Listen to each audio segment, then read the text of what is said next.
Who's your favorite trucker?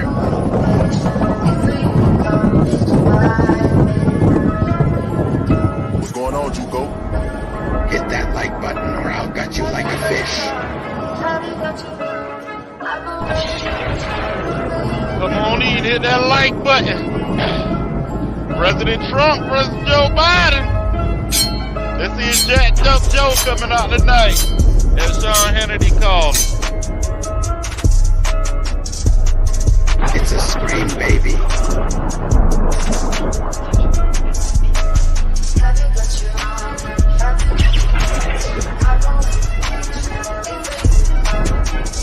Subscribe to me.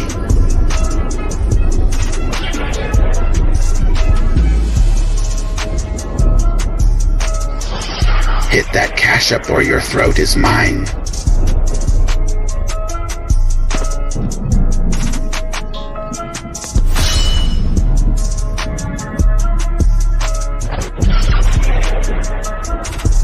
Vote for Trump.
Especially if it was thought that they were unfair. So I think they cannot afford to be. They're going to try very hard to be fair.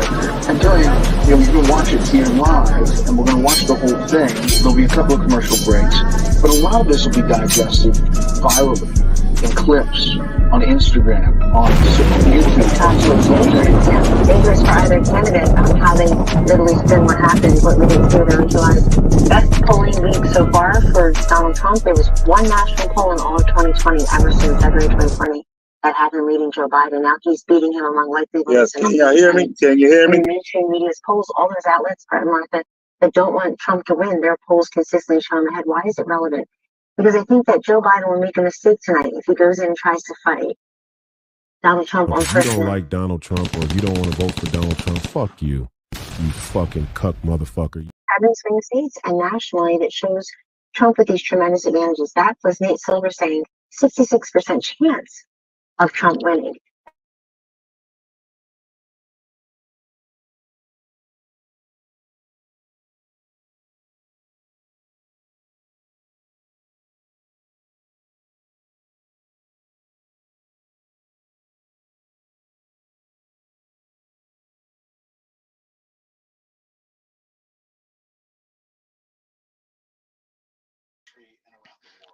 Yeah. 10-4, Ryan. 10-4. Debate about to start.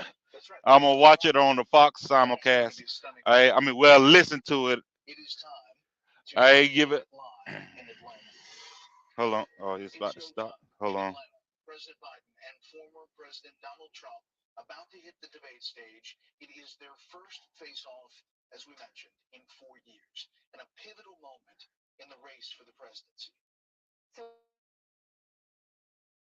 For all of us here on the panel and Sean Hannity in Atlanta, and you can stay with us from the beginning to the end on Fox News Channel. Then afterwards, we'll have the post-debate analysis, and Sean will take over at 11 o'clock Eastern. It's going to be fascinating to watch this. And What's up, PW? What's up? The heart's palpitating probably from both sides of the stage at this point. Both men will walk out onto the stage. They will face each other for the first time in 4 years. They've talked past each other. Their commercials have run. The campaigns have hurled insults. Now, the two men are on the stage, and the White House is on the line. We'll see if there is a handshake here, and we'll watch this open right now. Make his case to the American people with just over 4 months until Election Day. But I want you to go to Fox CNN's Inside Politics and co-anchor at State of the Union. I'm Jake Tapper, anchor of CNN's The Lead and co-anchor of State of the Union. Dan and I will co-moderate this evening. Our job is to facilitate a debate. audio. I don't have a TV in here, but it's the audio. Former President Trump will be on the left side of the screen. President Biden will be appearing on the right. A coin toss determine their positions. Each candidate will have 2 minutes to answer. Y'all hit that like button. And 1 minute each for responses and rebuttals. An additional minute for follow-up, clarification, or response is at the moderator's discretion. When it's time for a candidate to speak, his microphone will be turned on, and his opponent's microphone will be turned off. If a candidate interrupts when his microphone is muted, he will be difficult to understand for viewers at home. At the end of the debate, each candidate will get 2 minutes for closing statements. There is no studio audience tonight. Pre-written notes, thoughts, or contact with campaign staff are not permitted during the debate. By accepting our invitation to debate, both candidates and their campaigns agreed to accept these rules. Now, please welcome the 46th President of the United States, Joe Biden.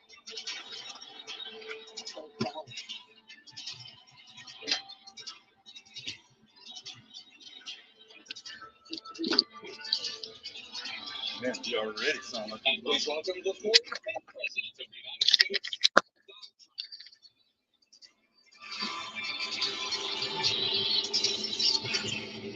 Trump 2024, baby. Gentlemen, thanks so much for being here. Let's begin the debate, and let's start with the issue that voters consistently say is their top concern, the economy. President Biden, inflation has slowed, but prices remain high.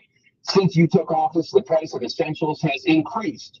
For example, a basket of groceries that cost $100 then now with January 6th. $20.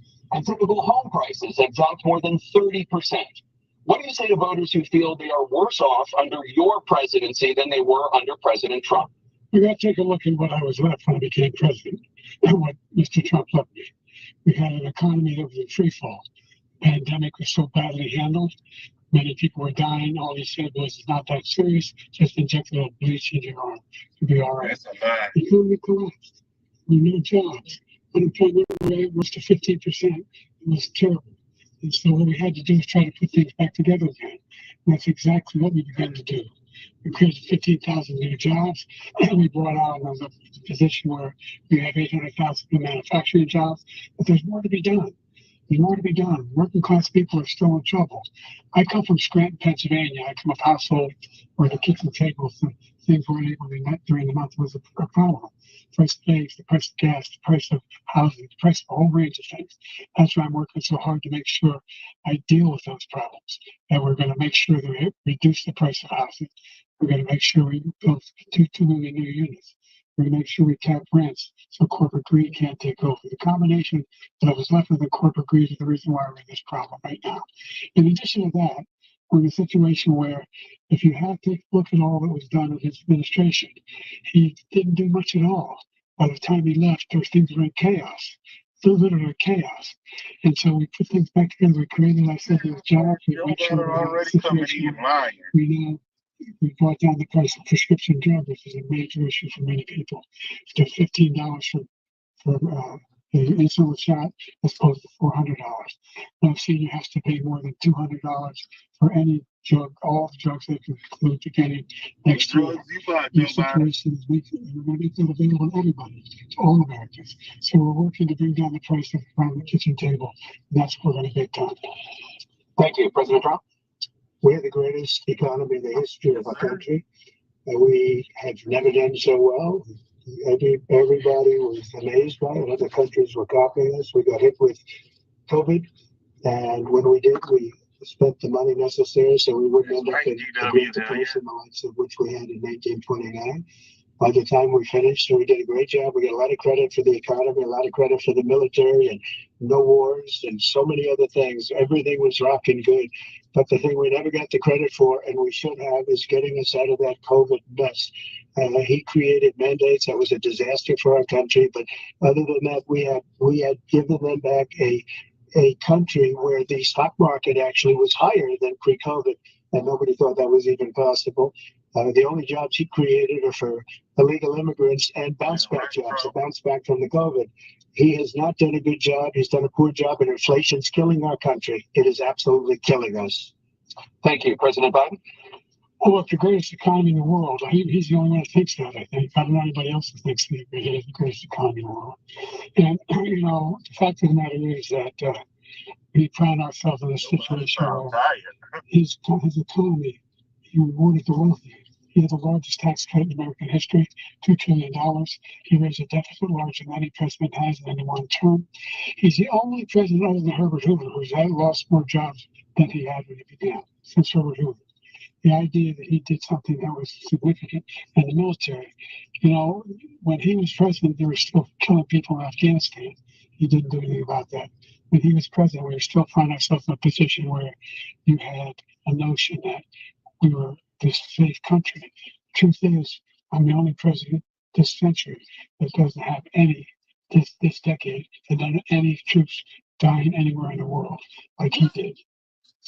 President Trump, I want to follow up if I can. You want to respond to him? Well, I'm going to ask you a follow-up. You can do whatever you want with the minute that we give you. I want to follow up. You want to impose a 10% on goods coming to the U.S.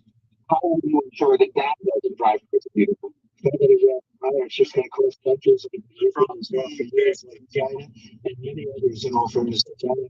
It's going to just force them to pay us a lot of money, reduce our deficit tremendously, and give us a lot of power for other things. That's what's going on. The only thing he was right about is I gave you the largest tax cut in history. I also gave you the largest regulation cut in history. That's why we had all the jobs. And the jobs went down and then they bounced back, and he's taking credit for bounce back jobs. You can't do that. He also said he inherited 9% inflation. Now, he inherited almost no inflation, and it stayed that way for 14 months. And then it blew up under his leadership because they spent money like a bunch of people that didn't know what they were doing, and they don't know what they were doing. It was probably the worst administration in history. There's never been. And as far as Afghanistan is concerned, I was getting out of Afghanistan, but we were getting out with dignity, with strength, with power. He got out. It was the most embarrassing day in the history of our country's life. President Trump, over the last 8 years, under both of your administrations, the national debt soared to record highs. And according to a new nonpartisan analysis, President Trump, your administration approved $8.4 trillion in new debt. Well, so far, President Biden, you've approved $4.3 trillion in new debt. So, former President Trump, many of the tax cuts that you signed into law are set to expire next year. You want to extend them and go even further, you say. With the U.S. facing trillion-dollar deficits and record debt, why should top earners and corporations pay even less in taxes than they do now? Because the tax cuts spurred the greatest economy that we've ever seen just prior to COVID. And even after COVID, it was so strong that we were able to get through COVID much better than just about any other country. But we spurred that tax spurred. Now, when we cut the taxes, as an example, the corporate tax was cut down to 21% from 39%, plus beyond that. We took in more revenue with much less tax, and companies were bringing back trillions of dollars back into our country. The country was going like never before, and we were ready to start paying down debt. We were ready to start using the liquid gold right under our feet, the oil and gas right under our feet. We were going to have something that nobody else has had. We got hit with COVID. We did a lot to fix it. I gave him an unbelievable situation with all of the therapeutics and all of the things that we came up with. We gave him something great. Remember, more people died under his administration, even though we had largely fixed it. More people died under his administration than our administration, and we were right in the middle of it, something which a lot of people don't like to talk about. But we had far more people dying than his administration. We did the mandate, which is a disaster, mandating it. When the vaccine went out, he did a mandate of the vaccine, which is the thing that people most objected to about the vaccine. And he did a very poor job, just a very poor job. And I will tell you, not only poor there, but throughout the entire world, we're no longer respected as a country. They don't respect our leadership. They don't respect the United States anymore. We're like a third world nation between weaponization of his election, trying to go after his political opponent. All of the things he's done, we've become like a third world nation, and it's a shame. The damage he's done to our country, and I'd love to ask him, and will, why he allowed millions of people to come in here from prisons, jails, and mental institutions to come into our country and destroy our country. President Trump, we will get to immigration later in this block. President Biden, I want to give you an opportunity to respond to this question about the national debt. He had the largest national debt of any president in a 4-year period, number one. Number two, he got $2 trillion tax cut benefited the very wealthy. Now, what I'm going to do is fix the tax system. For example, we have 1,000 trillionaires in America, I mean billionaires in America. And what's happening? They're in a situation where they, in fact, pay 8.2% in taxes. If they just paid 24%, 25%, either one of these numbers, then they'd raise $500 million, billion dollars, I should say, in a 10-year period. They'd be able to wipe out his debt. They'd be able to help make sure that all those things we need to do, child care, elder care, making sure that we continue to strengthen our healthcare system, making sure that we're able to make every single solitary person eligible for what I've been able to do with the COVID. Excuse me, with dealing with everything we have to do with.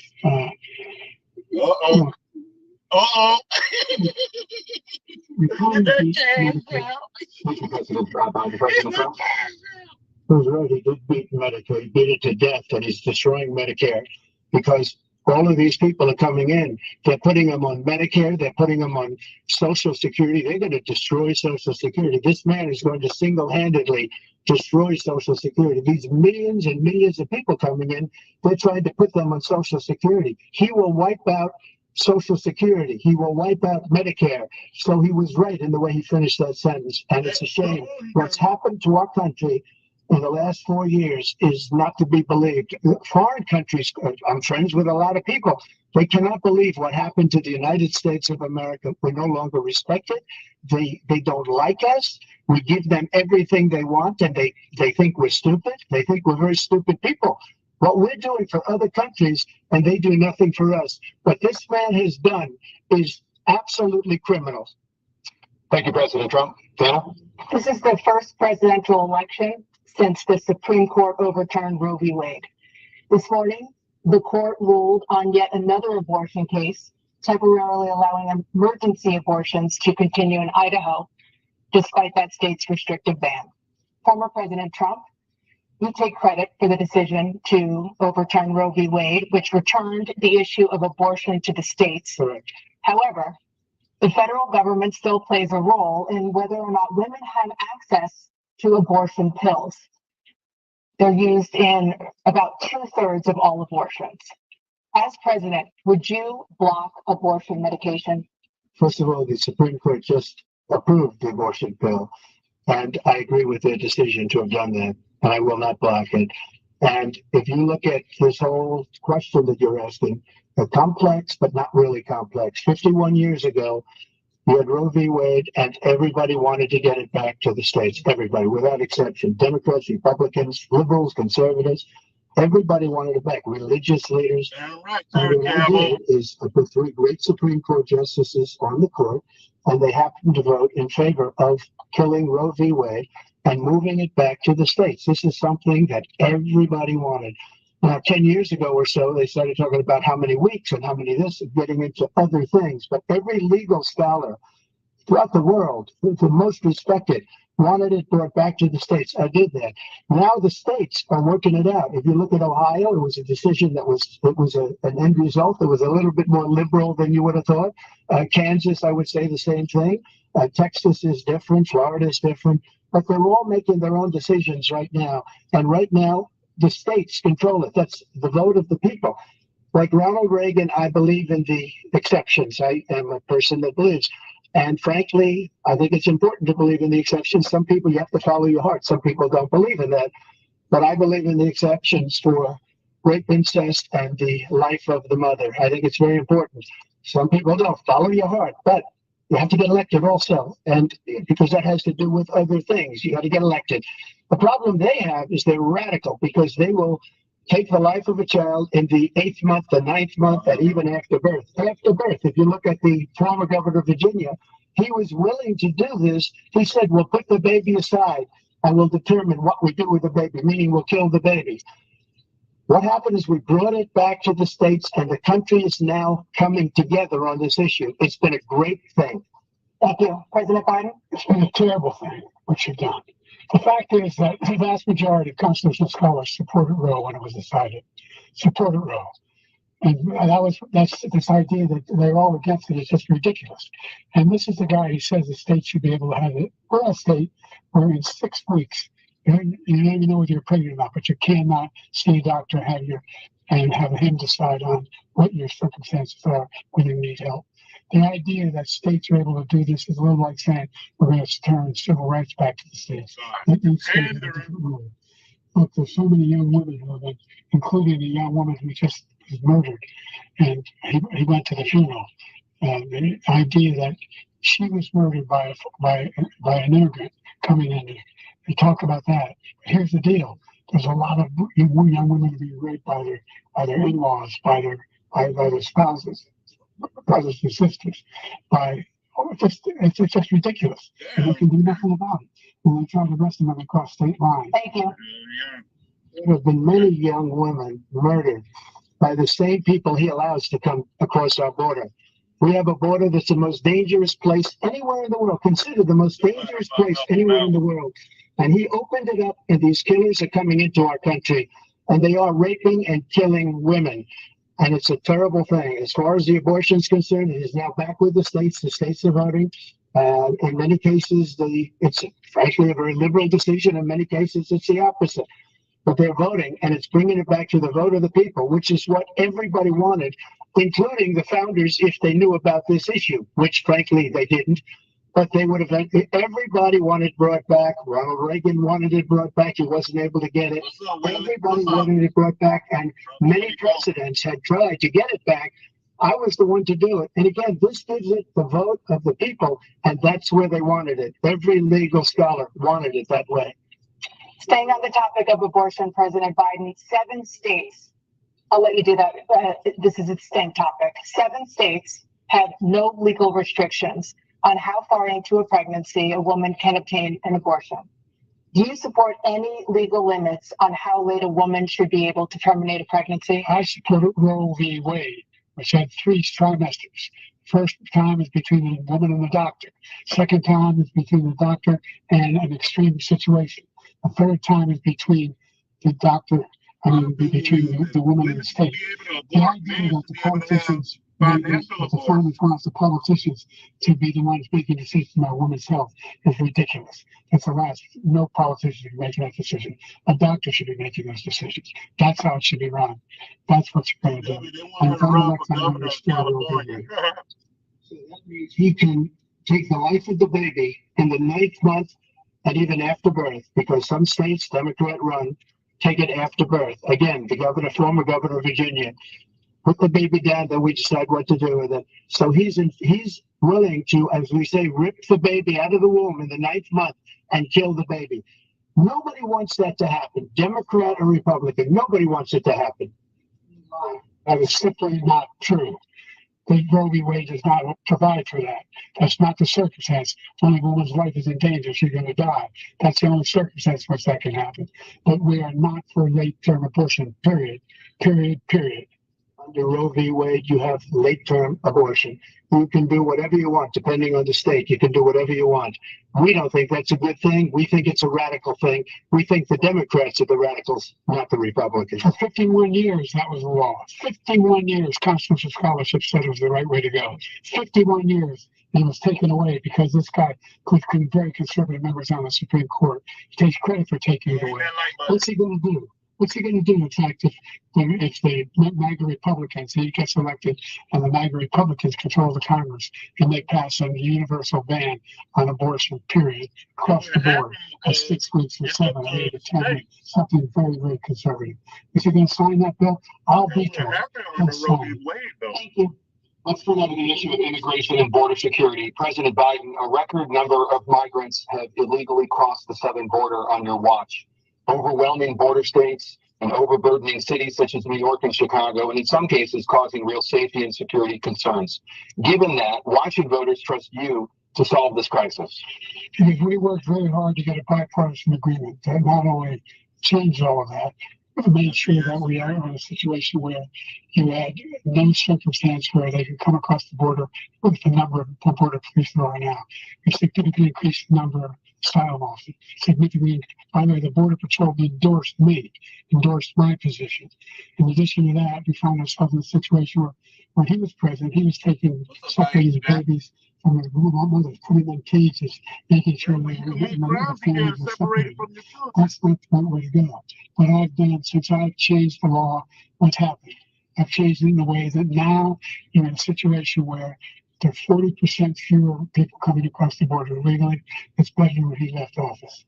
And I'm going to continue to move until we get to the total ban on the total initiative relative to what we're going to do with more border patrol and more asylum officers. President Trump? I really don't know what he said at the end of that sentence. I don't think he knows what he said either. Look, we had the safest border in the history of our country, but all he had to do was leave it. All he had to do was leave it. He decided to open up our border, open up our country to people that are from prisons, people that are from mental institutions, insane asylum, terrorists. We have the largest number of terrorists coming into our country right now, all terrorists, all over the world, not just in South America, all over the world. They come from the Middle East, everywhere, all over the world, they're pouring in. And this guy just left it open. And he didn't need legislation because I didn't have legislation. I said, close the border. We had the safest border in history. In that final couple of months of my presidency, we had, according to Border Patrol, who endorsed me for president, but I won't say that, but they endorsed me for president. Brandon, just speak to him. But look, we had the safest border in history. Now we have the worst border in history. There's never been anything like it. And people are dying all over the place, including the people that are coming up. President Biden. The only terrorist who's done anything across the border is when he came along and killed three, and his administration killed Al-Qaeda person coming in, and his administration killed three American soldiers. That's the only terrorist that's there. I'm not saying that no terrorist ever got through. It's the idea they're emptying our prisons. We're welcoming these people. That's simply not true. There's no data to support what he said. Once again, he's exaggerating. He's lying. President Trump, staying on the topic of immigration, you said that you're going to carry out, quote, the largest domestic deportation operation in American history, unquote. Does that mean that you will deport every undocumented immigrant in America, including those who have jobs, including those whose spouses are citizens, and including those who have lived here for decades? And if so, how will you do it? Just 1 second. He said we killed three people. The people we killed are al-Baghdadi and Soleimani, the two greatest terrorists, biggest terrorists anywhere in the world. And it had a huge impact on everything, not just border, on everything. He's the one that killed people with a bad border, including hundreds of thousands of people dying, and also killing our citizens when they come in. We are living right now in a rat's nest. They're killing our people in New York, in California, and every state in the union, because we don't have borders anymore. Every state is now a border. And because of his ridiculous, insane, and very stupid policies, people are coming in and they're killing our citizens at a level that we've never seen. We call it migrant crime. I call it Biden migrant crime. They're killing our citizens at a level that we've never seen before. And you're reading it like these three incredible young girls over the last few days. One of them, I just spoke to the mother, and she just had the funeral for this girl, 12 years old. This is horrible what's taken place. What's taken place in our country, we're literally an uncivilized country now. He doesn't want it to be. He just doesn't know. He opened the borders. Nobody's ever seen anything like. And we have to get a lot of these people out, or we have to get them out fast, because they're going to destroy our country. Just take a look at where they're living. They're living in luxury hotels in New York City and other places. Our veterans are on the street. They're dying because he doesn't care about our veterans. He doesn't like the military at all. And he doesn't care about our veterans. Nobody been worse. I had the highest approval rating for veterans taking care of the VA he is the worst. He's gotten rid of all the things that I approved. Choice that I got through Congress, all of the different things I approved. They're abandoned. We had by far the highest, and now it's down in less than half because he's done all these great things that we did. And I think he did it just because I approved it, which is crazy. But he has killed so many people at our border by allowing all of these people to come in. And it's a very sad day in America. President Biden, you have the mic. Every single thing he said is a lie. Every single one. For example, veterans are a hell of a lot better off since I passed the PACT Act. 1 million of them now have insurance, and their families have it. Their families have it because what happened, whether there was Asian Orange or they're all being covered now. Also, in a situation where we have great respect for veterans. My son spent a year in Iraq, living right next door to those darn pits, came back with stage 4 glioblastoma. I was recently in France for D-Day, and I spoke to all about those heroes that died. I went to the World War II cemetery, World War I cemetery he refused to go to. He was standing with his 4-star general, and he told me, he said, I don't want to go in there because they're a bunch of losers and suckers. My son was not a loser, was not a sucker. You're the sucker. You're the loser. President Trump? First of all, that was a made-up quote, suckers and losers. They made it up. It was in a third-rate magazine that's failing, like many of these magazines. He made that up. He put it in commercials. We've notified him. We had 19 people that said I didn't say it. And think of this. Who would say I'm at a cemetery or I'm talking about our veterans? Because nobody's taken better care. I'm so glad this came up, and he brought it up. There's nobody that's taken better care of our soldiers than I have. To think that I would, in front of generals and others, say suckers and losers. We have 19 people that said it was never said by me. It was made up by him, just like Russia was made up, just like the 51 intelligence agents are made up, just like the new thing with the 16 economists are talking. It's the same thing. 51 intelligence agents said that the laptop was Russia disinformation. It wasn't. That came from his son, Hunter. It wasn't Russia disinformation. He made up the suckers and losers, so he should apologize to me right now. 4-star General Sanders was on your staff who said you said it, period. That's number one. And number two, the idea that I have to apologize to you for anything along the line. We've done more for veterans than any president has in American history. And they now are in their family. The only sacred obligation we have as a country is to care for our veterans when they come home and their families and equip them when they go to war. That's what we're doing. That's what the VA is doing now. They're doing more for veterans than ever before in our history. All right, thank you so much. Let's move to the top of the foreign policy. I want to begin with Russia's war against Ukraine, which is now in its 3rd year. Former President Trump, Russian President Vladimir Putin says he'll only end this war if Russia keeps the Ukrainian territory it has already claimed and Ukraine abandons its bid to join NATO. Are Putin's terms acceptable to you? First of all, our veterans and our soldiers can't stand this guy. They can't stand him. They think he's the worst commander-in-chief, if that's what you call him, that we've ever had. They can't stand him. So let's get that straight. And they like me more than just about any of them. And that's based on every single bit of information. As far as Russia and Ukraine, if we had a real president, a president that knew, that was respected by Putin, he would have never invaded Ukraine. A lot of people are dead right now, much more than people know. You know, they talk about numbers. You can double those numbers, maybe triple those numbers. He did nothing to stop it. In fact, I think he encouraged Russia from going in. I'll tell you what happened. He was so bad with Afghanistan. It was such a horrible embarrassment, most embarrassing moment in the history of our country, that when Putin watched that and he saw the incompetence, that he should have fired those generals, like I fired the one that you mentioned.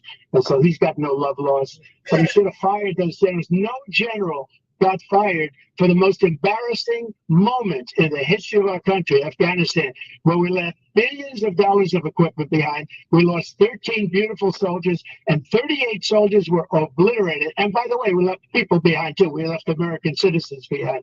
When Putin saw that, he said, you know what? I think we're going to go in and maybe take let's use his dream. I talked to him about it, his dream.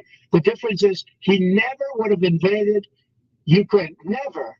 Just like Israel would have never been invaded in a million years by Hamas.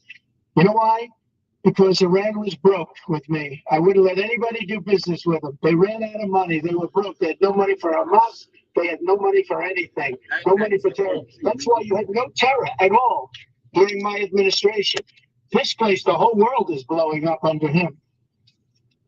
President Biden? Never heard so much monarchy in my whole life. Look, the fact of the matter is that we're in a situation where, let's take the last point first. Iran attacked American troops, caused brain damage for a number of these troops, and he did nothing about it. Recently, not when he was president. They attacked. He said they're just having headaches. That's all it is. And he didn't do a thing when the attack took place, number one. Number two, we got over 100,000 Americans and others out of Afghanistan during that era.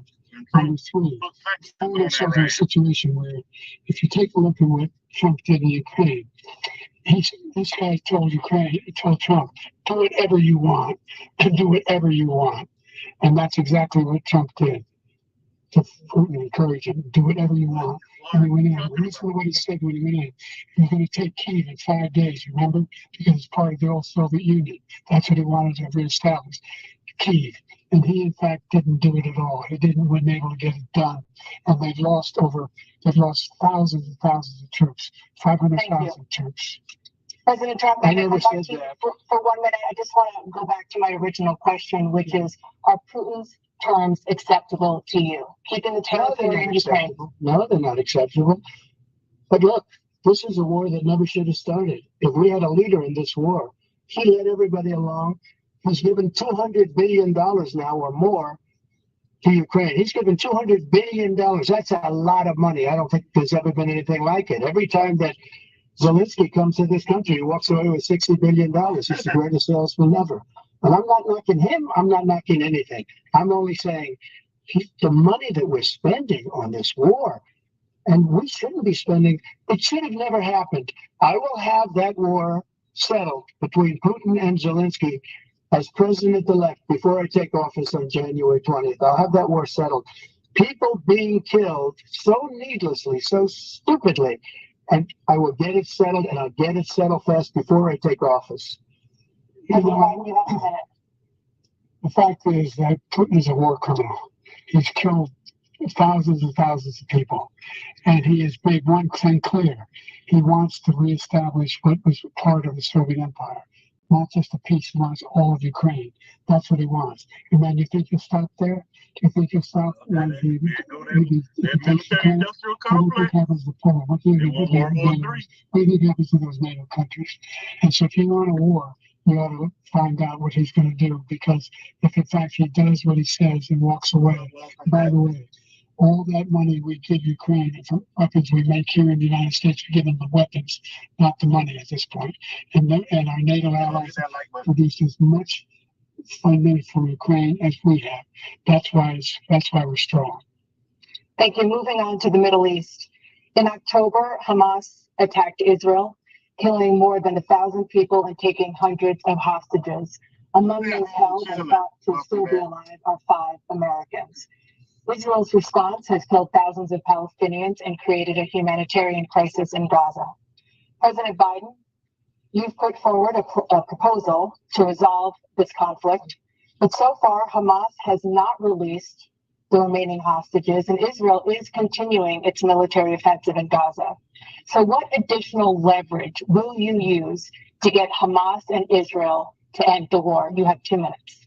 Number one, everyone from the United Nations Security Council straight through the G7 to the Israelis and Netanyahu himself have endorsed the plan I put forward. Which has 3 stages to it. The first stage is trade the hostages for a ceasefire. Second phase is a ceasefire with additional conditions. The third phase is the end of the war. The only one who wants the war to continue is Hamas. Number one, they're the only ones standing out. We're still pushing hard to get them to accept. In the meantime, what's happened in Israel? We're finding the only thing I've denied Israel was 2,000-pound bombs. They don't work very well in populated areas. They kill a lot of innocent people. We're providing Israel all the weapons they need and when they need them. And by the way, I'm the guy that organized the world against Iran when they had a full-blown, kind of ballistic ballistic missile attack on Israel. No one was hurt. No one Israeli was accidentally killed, and it stopped. We saved Israel. We are the biggest producer of support for Israel of anyone in the world. And so there are two different things. Hamas cannot be allowed to be continued. We continue to send our experts and our intelligence people to how they can get Hamas like we did bin Laden. You don't have to do it. And by the way, they've been greatly weakened, Hamas, greatly weakened, and they should be. They should be eliminated. But you've got to be careful for using certain weapons among population centers. Just going back to Ukraine for 1 second. We have an ocean separating us. The European nations together have spent 100 billion, or maybe more than that, less than us. Why doesn't he call them and say, you got to put up your money like I did with NATO? I got them to put up hundreds of billions of dollars. The Secretary General of NATO said Trump did the most incredible job I've ever seen.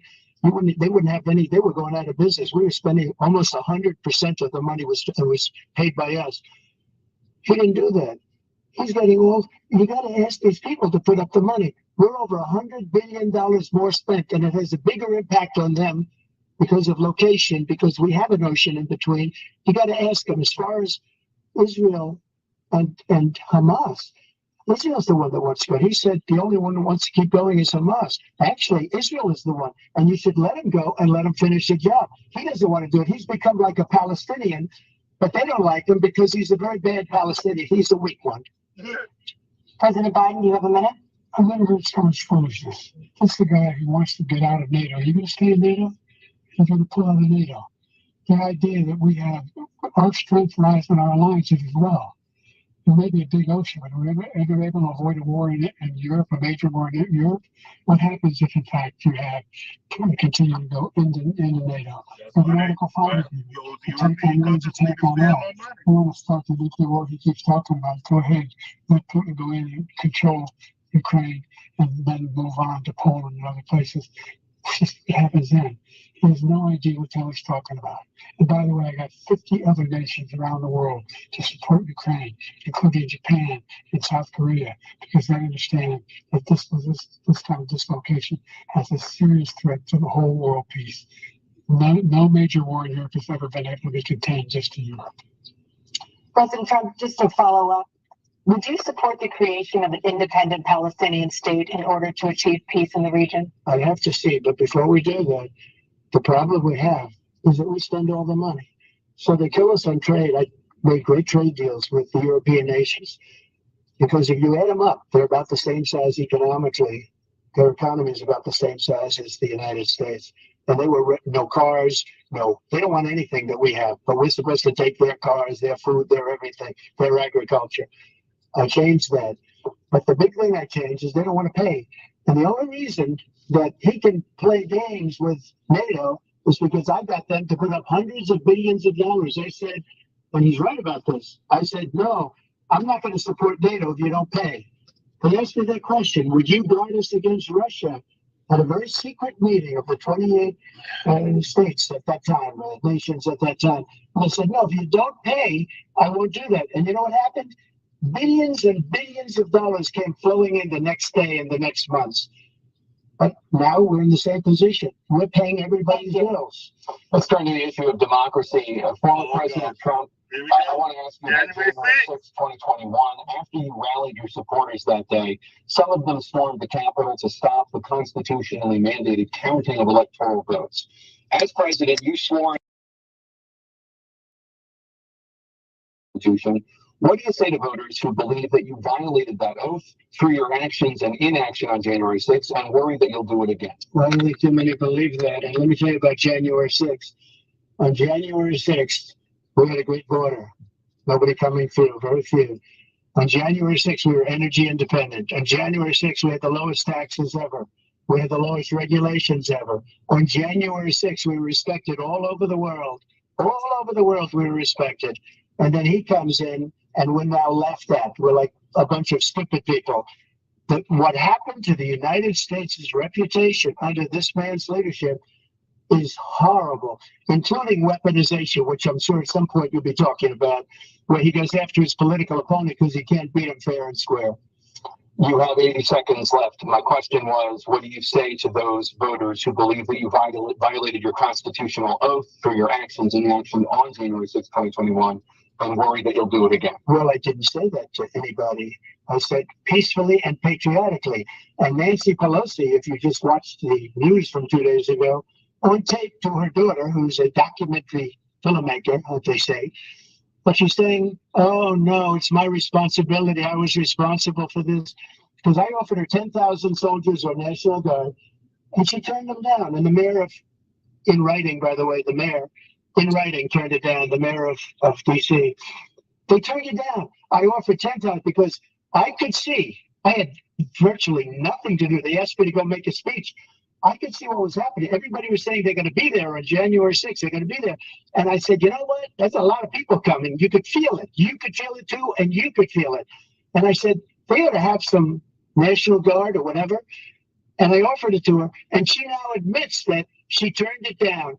And it was the same day she was, I don't know, she can't be very happy with her daughter because it made her into a liar. She said, I take full responsibility for January 6th. President Biden? Look, he encouraged those folks to go up to the Capitol, number one. I sat in the dining room off the Oval Office. He sat there for 3 hours watching, begging, being begged by his vice president and a number of his colleagues on the Republican side as well to do something, to call for a stop, to end it. Instead, they've talked about these people being patriots and great patrons of America. In fact, he says he'll now forgive them for what they've done. You know, they've been convicted. He says he wants to commute their sentences and say that no. He went to every single court in the nation. I don't know how many cases, scores of cases, including the Supreme Court, and they said, no, this guy is responsible for doing what was done. He did do a damn thing, and these people should be in jail, and they should be the ones who are being held accountable. And he wants to let them all out, and now he says that he loses again, such a whiner that he is, like it could be a bloodbath. Thank you, President Biden. President Trump? What they've done to some people that are so innocent, you ought to be ashamed of yourself. What you have done, how you've destroyed the lives of so many people. When they ripped down Portland, when they ripped down many other cities, you go to Minnesota, Minneapolis, what they've done there with the fires all over the city. If I didn't bring in the National Guard, that city would have been destroyed. When you look at all of they took over big chunks of Seattle. I was all set to bring in the National Guard. They heard that, they saw them coming, and they left immediately. What he said about this whole subject is so off. Peacefully patriotic. One other thing, the Unselect Committee, which is basically two horrible Republicans that are all gone now out of office, and Democrats, all Democrats, they destroyed and deleted all of the information they found because they found out we were right. We were right. And they deleted and destroyed all of the information. They should go to jail for that. If a Republican did that, they'd go to jail. Thank you, President Trump. President Biden, I want to give you a minute. The only person on this stage is a convicted felon is the man I'm looking at right now. And the fact of the matter is, what he's telling you is simply not true. The fact is that there was no effort on his part to stop what was going on up at Capitol Hill. And all those people, every one of those who were convicted, deserves to be convicted. The idea that they didn't kill somebody just went in and broke down doors, broke the windows, occupied offices, turned over desks, turned over statues. The idea that those people are patriots? Come on. When I asked him the first two debates we had, the first time around, I said, will you denounce the Proud Boy? He said, no, I'll tell them to stand by. The idea he's refusing to, will you denounce these guys? Will you denounce the people we're talking about now? Will you denounce the people who attacked that Capitol? What are you going to do?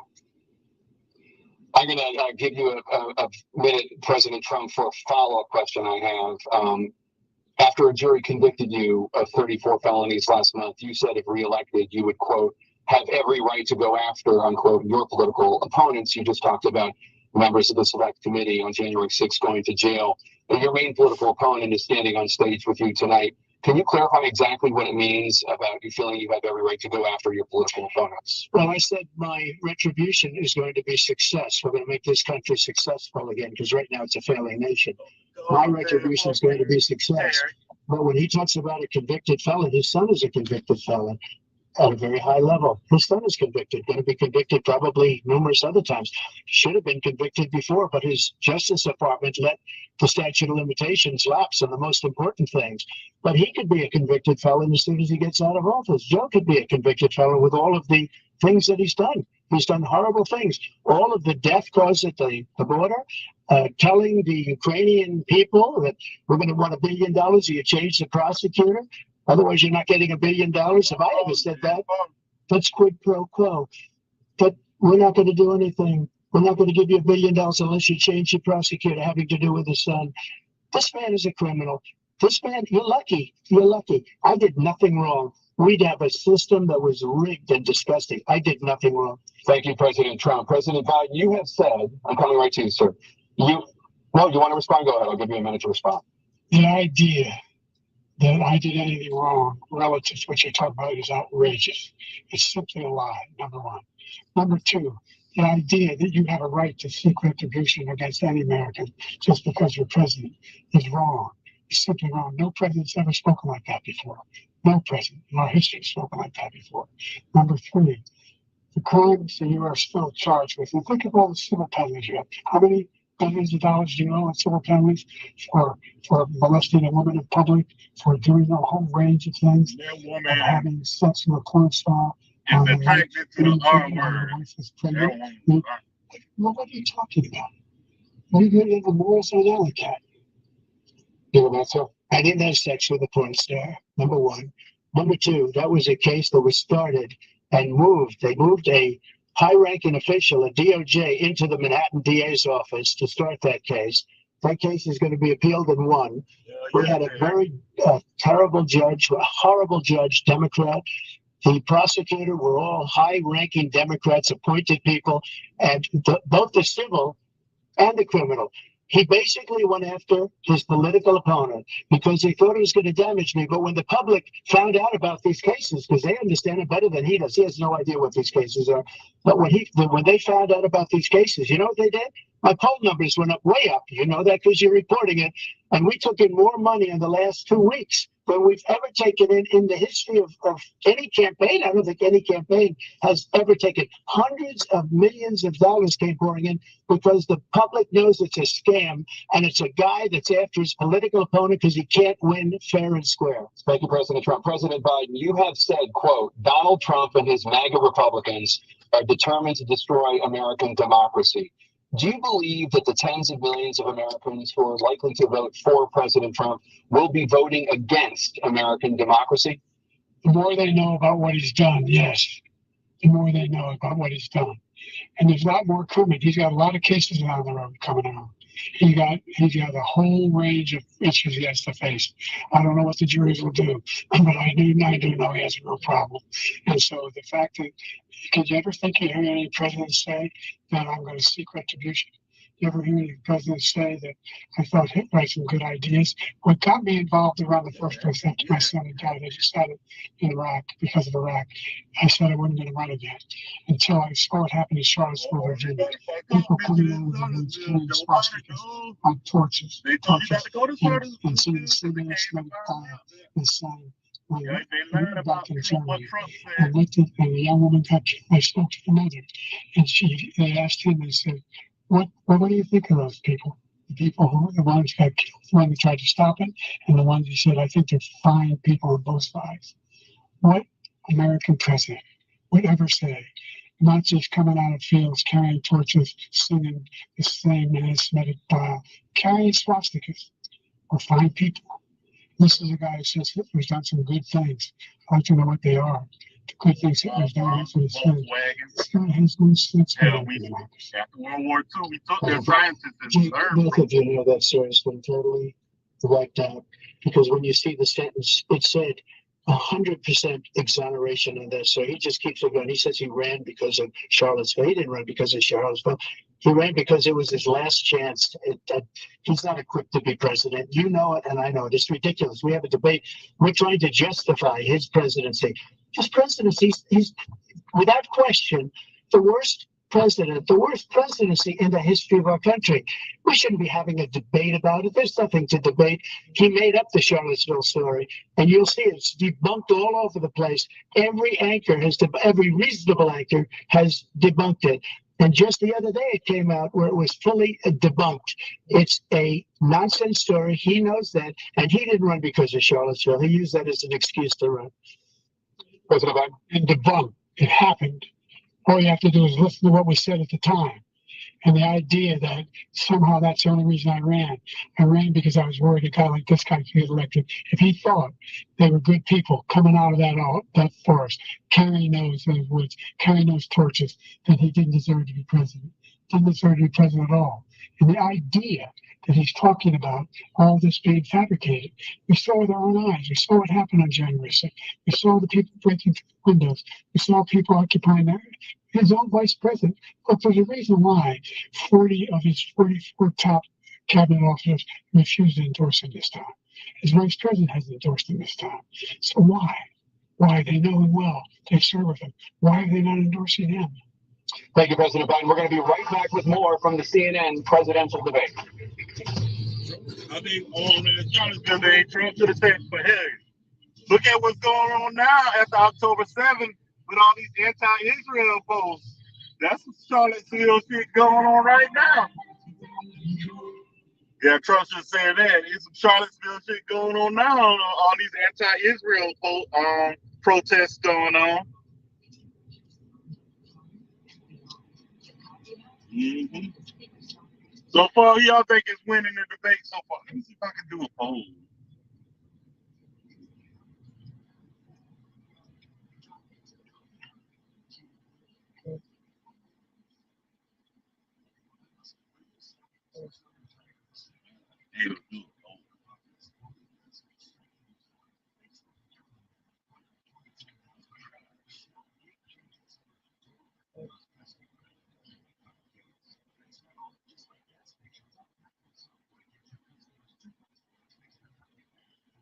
Who y'all think is winning so far?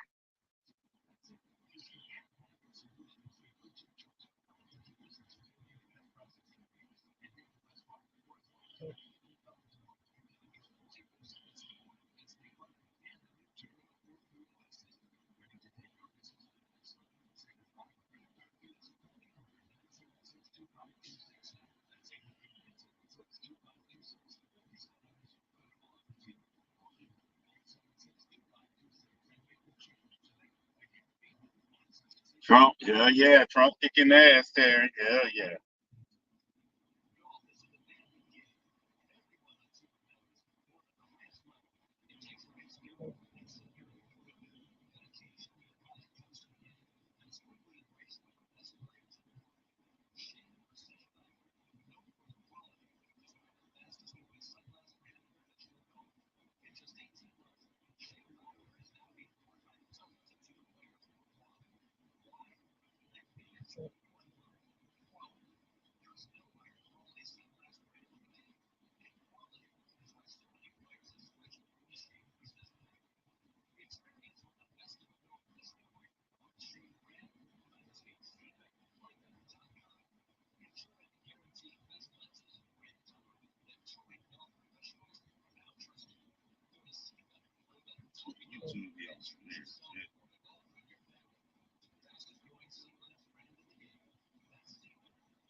Yeah.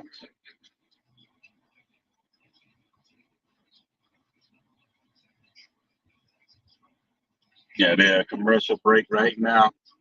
Yeah, so Donald Trump has his composure. Joe Biden sounds sleepy and hoarse. Trump kicking ass right now.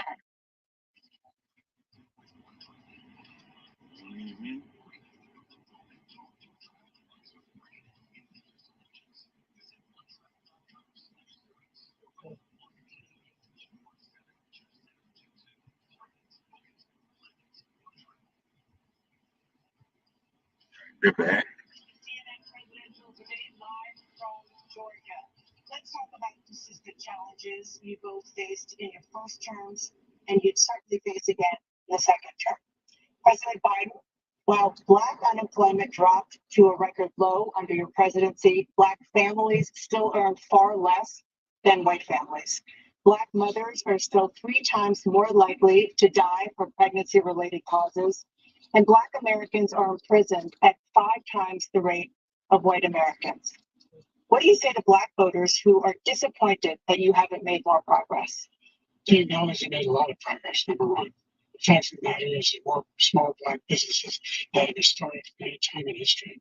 Number two, the wages of Black unemployment is the lowest level it's been in a long, long time.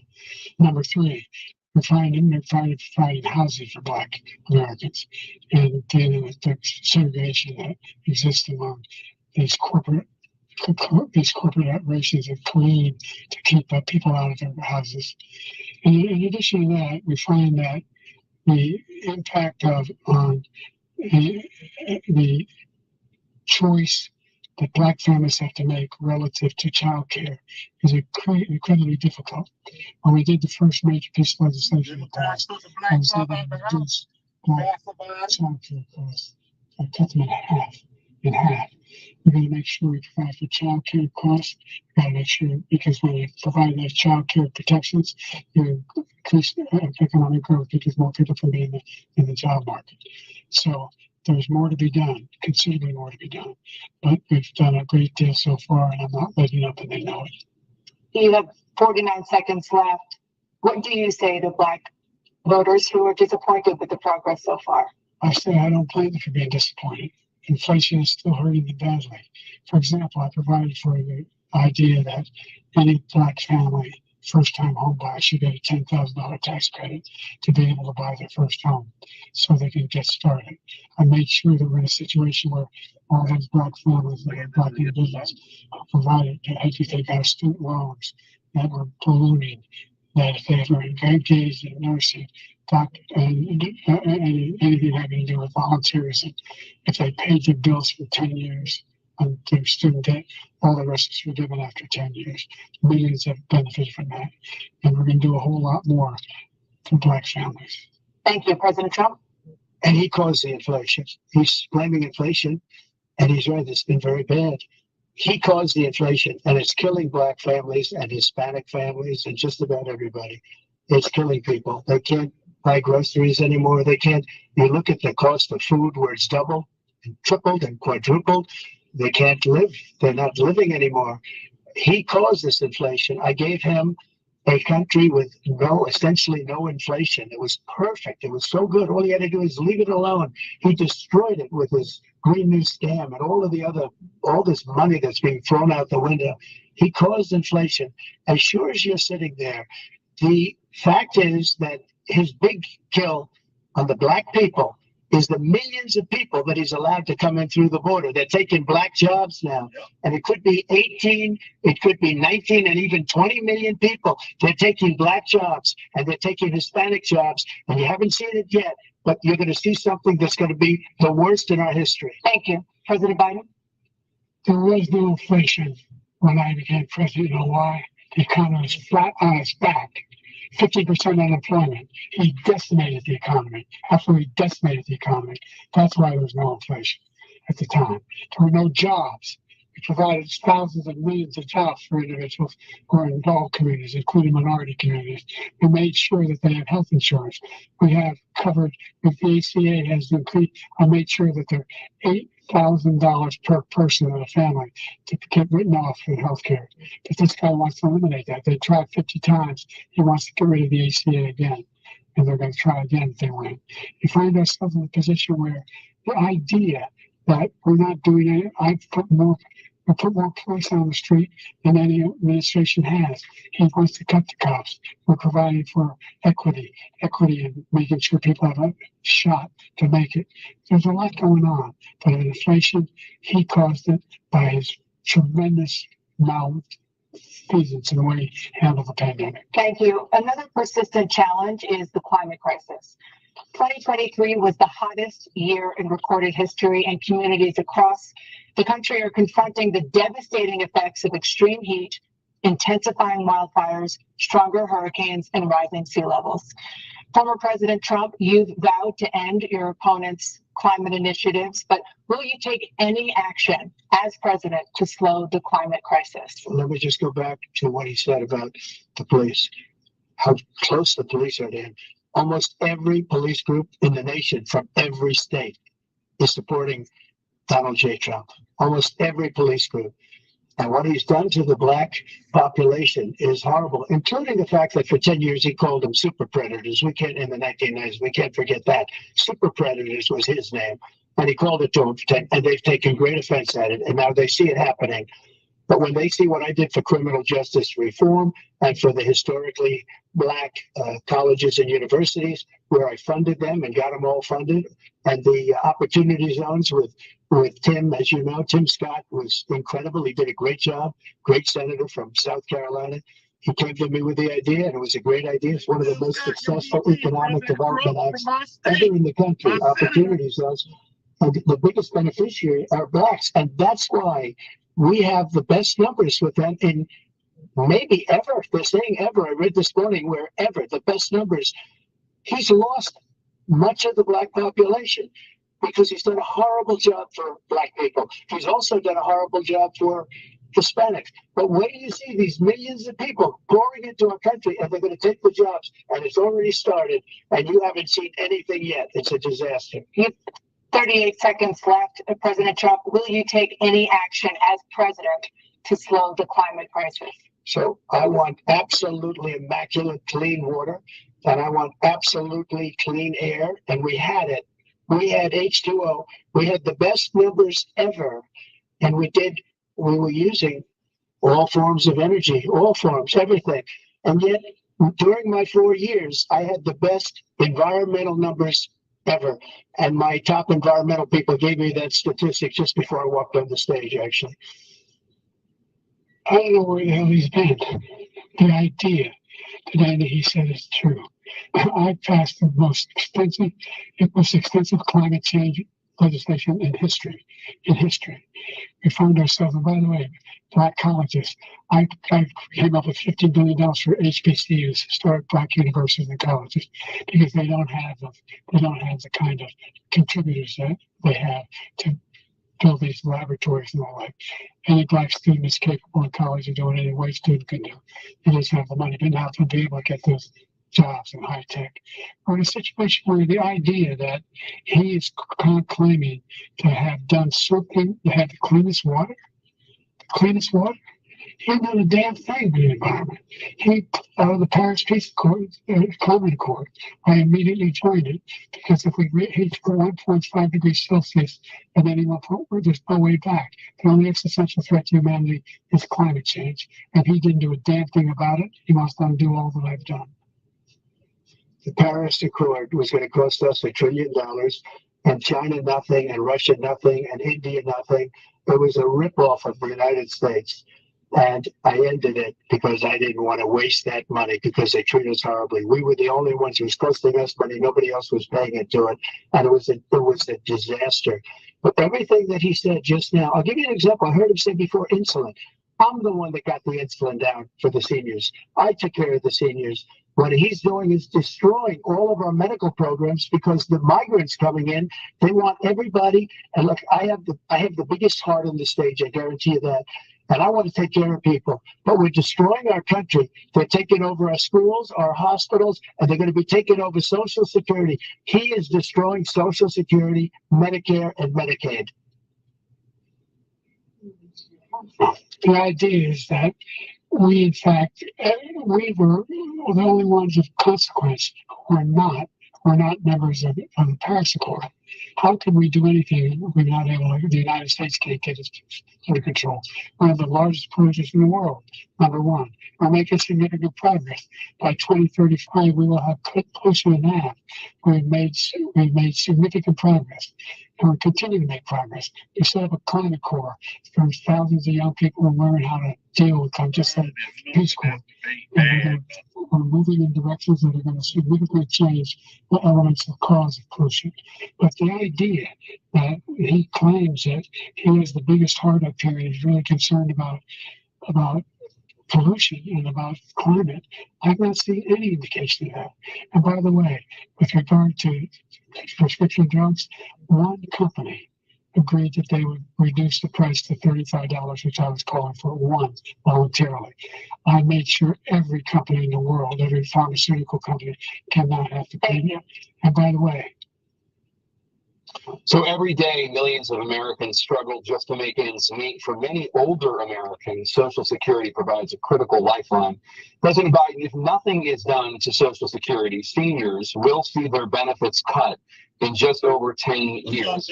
What do you name tonight one specific step that you're willing to take to keep Social Security solvent? yes, make the very wealthy begin to pay their fair share. Right now, everybody making under $170,000 pays 6% of their income, of their paycheck, every single time they get a paycheck from the time the first one they get when they're 18 years old. The idea that they're going to, I'm proposing that everybody, they pay, the millionaires pay 1%. So no one after, I've not raised the cost of Social Security for anybody under $400,000 after that will begin to make the wealthy begin to pay their fair share by increasing from 1% beyond to be able to guarantee the program for life. So you still have 82 seconds left. Are there any other measures that you think that would be able to help keep Social Security solvent, or is that one enough? Well, no, that one enough will keep it solvent, but the biggest thing I'll do if we defeat this man, because he wants to get rid of Social Security. He thinks there's plenty to cut in Social Security. He's wanting to cut Social Security and Medicare both times. And if you look at the program put forward by the House Republican caucus that he supports, is in fact want to cut it as well. The idea that we don't need to protect our seniors is ridiculous. And by the way, the American public has greater health care coverage today than ever before. And on the ACA, as I said, we're in a circumstance where 400,000 people, 40 million people would not have insurance because they have a pre-existing condition. Only allows them to have that insurance is the fact that they, in fact, are part of the ACA. And by the way, the other thing is, we're in a situation where I talk about education for Black communities. I've raised the amount of money for Pell Grants to another $8,000. So anybody making under $70,000 a year can be able to get $15,000 towards their tuition. He just doesn't know what he's talking about. Thank you, President Biden. President Trump. So I've dealt with politicians all my life. I've been on this side of the equation for the last 8 years. I've never seen anybody lie like this guy. He lies. I've never seen if he can look you in the face. But so many other things too. And we mentioned the laptop. We mentioned Russia, Ukraine. Everything he does is a lie. It's misinformation and disinformation. The losers and suckers story that he made up is a total lie of the military. It's a disgrace. But Social Security, he's destroying it because millions of people are pouring into our country, and they're putting them onto Social Security. They're putting them onto Medicare, Medicaid. They're putting them in our hospitals. They're taking the place of our citizens. What they're doing to the VA, to our veterans, is unbelievable. Our veterans are living in the street, and these people are living in luxury hotels. He doesn't know what he's doing, and it's really coming back. I've never seen such anger in our country before. President Biden. The idea that you have to take care of it. I told you before. By the way, when he said Suckers were ready to say he knew exactly that he fired that general. That general got fired because he's going to acknowledge that that's what he said. He was the one standing before he said it. Number one. Number two, the idea that we're going to be in a situation where all of these millions and millions, the way he talks about it, illegal aliens are coming into the country and taking away our jobs. There's a reason why we have the fastest growing economy in the world. The reason why we have the most successful economy in the world. we're doing better than any other nation in the world. And by the way, those 15 Nobel laureates you talked about being funny, those 15 Nobel laureates, economists, they all said that if Trump is reelected, we're likely to have a recession. And inflation is going to increasingly go up. And by the way, worst president in history, 159 presidential scholars voted in him the worst president in the history of the United States of America. President Biden, thank you so much. Let's turn to the cost of child care, which many American families struggle to afford. President Trump, both you and President Biden have tried to address this issue, but the average cost of child care in this country has risen to more than $11,000 a year per child. For many families, the cost of child care for 2 children is more than their rent. In your second term, what would you do to make child care more affordable? I just go back. The general got fired because he was no good. And if he said that, that's why he made it up. But we have 19 people that said I didn't say it, and they're very highly respected, much more so than him. The other thing is, he doesn't fire people. He never fired people. I've never seen him fire anybody. I did fire a lot. I fired Comey because he was no good. I fired a lot of the top people at the FBI, drained the swamp. They were no good. Not easy to fire people. You pay a price for it, but they were no good. I inherited these people. I didn't put him there. I didn't put Comey there. He was no good. I fired him. This guy hasn't fired anybody. He never fires. He should have fired every military man that was involved with that Afghanistan horror show. The most embarrassing moment in the history of our country. He didn't fire. Did you fire anybody? Did you fire anybody that's on the border that's allowed us to have the worst border in the history of the world? Did anybody get fired for allowing 18 million people, many from prisons, many from mental institutions? Did you fire anybody that allowed our country to be destroyed? Joe, our country is being destroyed as you and I sit up here and waste a lot of time on this debate. This shouldn't be a debate. He's the worst president. He just said about me because I said it. But look, he's the worst president in the history of our country. He's destroyed our country. Now all of a sudden he's trying to get a little tough on the border. He came out with a nothing deal, and it reduced it a little bit, like this much. It's insignificant. He wants open borders. He wants our country to either be destroyed or he wants to pick up those people as voters. And I don't think we just can't let it happen. If he wins this election, our country doesn't have a chance, not even a chance, of coming out of this rut. We probably won't have a country left anymore. That's how bad it is. He's the worst in history by far. Thank you, President Trump. President Biden? We're the most admired country in the world. We're the United States of America. There's nothing beyond our capacity. We're the finest military in the history of the world, the finest in the history of the world. No one thinks we're weak. No one wants to screw around with us. Nobody, number one. Number two, the idea that we're talking about worst presidents. I wasn't joking. Look it up or go online. 159 or 58, don't know the exact number, presidential historians, they've had meetings and they voted who was the worst president in American history. One from best to worst. They said he was the worst in all of American history. That's a fact. That's not conjecture. They can argue they're wrong, but that's what they voted. The idea that he is doing anything to deal with child care. He did for virtually nothing to child care. We should significantly increase the child care tax credit. We should significantly increase the availability of women and men, of single parents to be able to go back to work. We have more marriage and family. To hold. President Trump, the question was about what would you do to make child care more affordable, if you want to take a minute. Just so you understand, we have polling, we have other things that rate him the worst. Because what he's done is so bad. And they rate me, I'll show you, I will show you. And they rate me one of the best, okay? And if I'm given another 4 years, I will be the best. I think I'll be the best. Nobody's ever created an economy like us. Nobody ever cut taxes like us. He's the only one I know. He wants to raise your taxes by 4 times. He wants to raise everybody's taxes by 4 times. He wants the Trump tax cuts to expire. So everybody, including the 2 of you, are going to pay 4 to 5 times. Nobody ever heard of this before. All my life, I grow up and I see politicians talking about cutting taxes. When we cut taxes, as I said, we did more business. Apple and all these companies, they were bringing money back into our country. The worst president in history by far, and everybody knows it. President Biden? Look, the fact of the matter is that he's dead wrong about, he's increased the tariff, he will increase the taxes on middle-class people.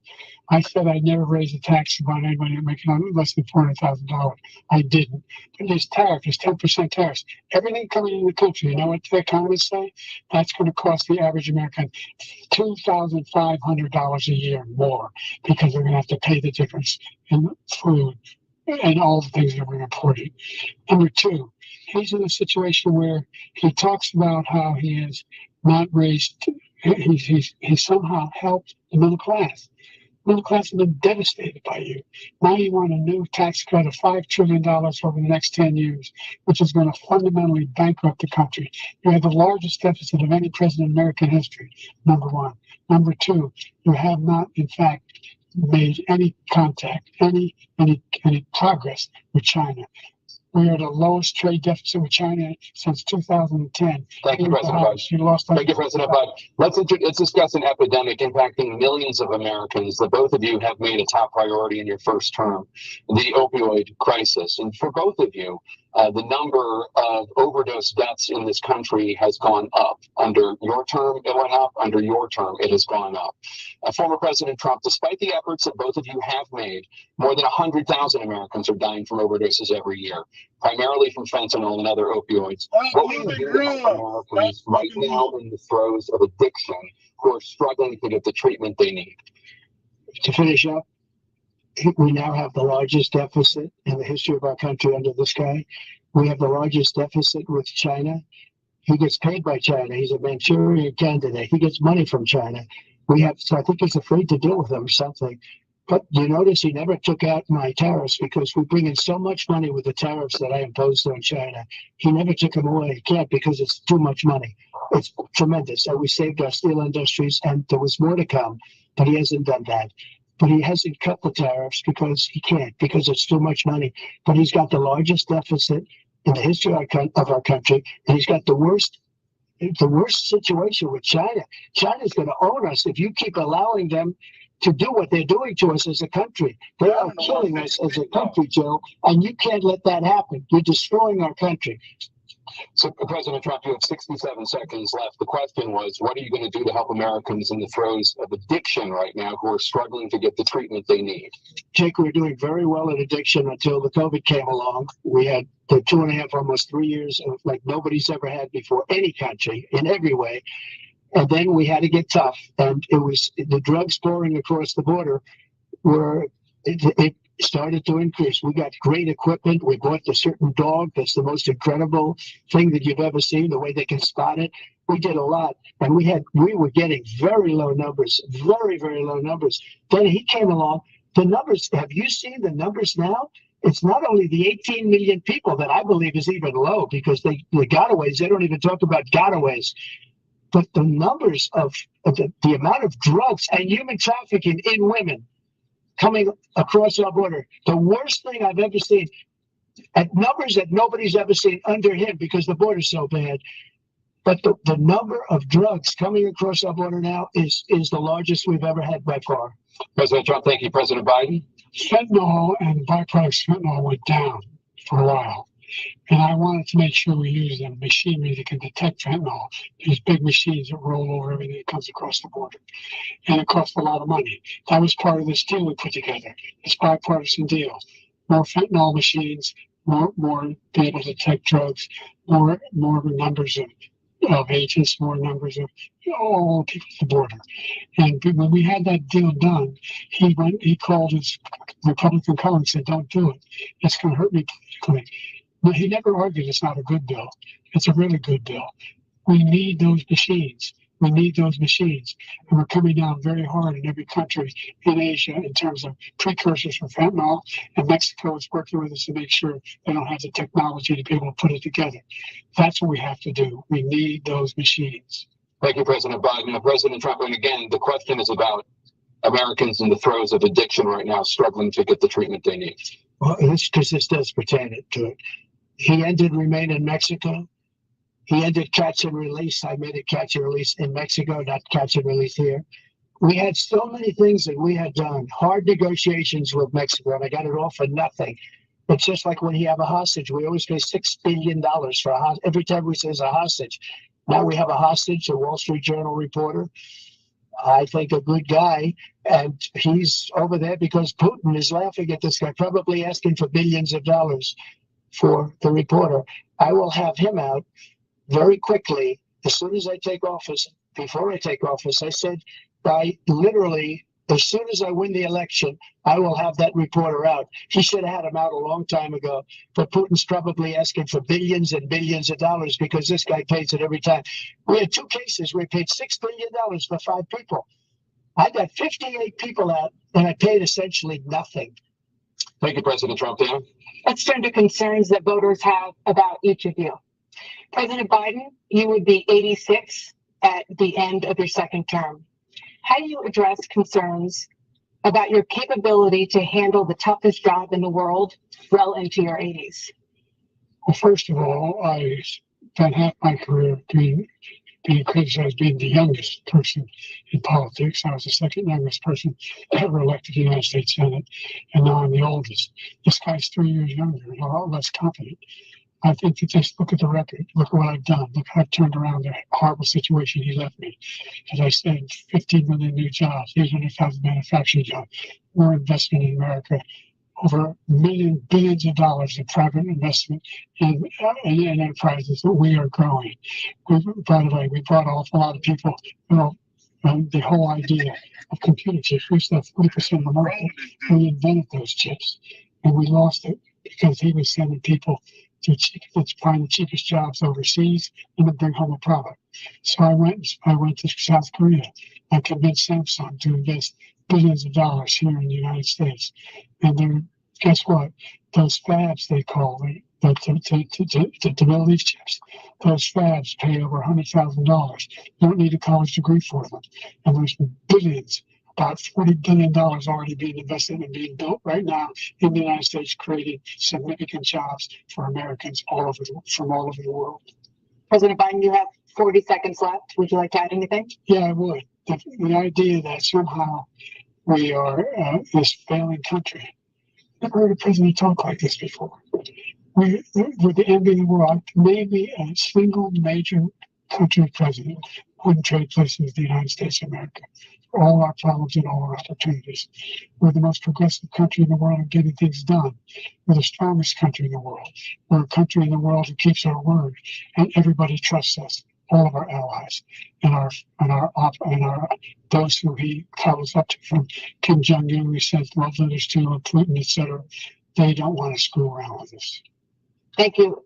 Former President Trump, to follow up, you would be 82 at the end of your second term. What do you say to voters who have concerns about your capabilities to serve? Well, I took 2 tests, cognitive tests. I aced them, both of them, as you know. We made it public. He took none. I'd like to see him take one, just one, a real easy one. Like go through the first 5 questions. He couldn't do it. But I took 2 cognitive tests. I took physical exams every year. And, we knock on wood wherever we may have wood, that I'm in very good health. I just won 2 club championships, not even senior, 2 regular club championships. To do that, you have to be quite smart, and you have to be able to hit the ball a long way. And I do it. He doesn't do it. He can't hit a ball 50 yards. He challenged me to a golf match. He can't hit a ball 50 yards. I think I'm in very good shape. I feel that I'm as in good a shape as I was 25, 30 years ago. Actually, I'm probably a little bit lighter, but I'm in as good a shape as I was years ago. I feel very good. I feel this thing. I was willing to take the cognitive test. And I didn't do well. I aced Dr. Robert Jackson, who's a great guy, when he was White House doctor, and then he took another one, a similar one. And one of them said they'd never seen anybody ace him. Thank you. President Biden? You can see he is 6'5" and only 223 pounds, or 235 pounds. Well, you said 6'4", 200. So anyway, just take a look at what he says he is, and take a look at what he is. Look, I'd be happy to have a driving contest with him. I got my handicap, which when I was vice president, down to a 6.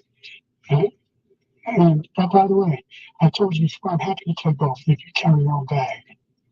Think you can do it? That's the biggest round. He's a 6 handicap of all. I was an 8 handicap. Yeah. 8. I have. Let's seriously on this one. Let's not act like children. Let's not act like children. You have a specific concern that voters have about you. Will you pledge tonight that once all legal challenges have been exhausted, that you will accept the results of this election, regardless of who wins, and you will say right now that political violence in any form is unacceptable?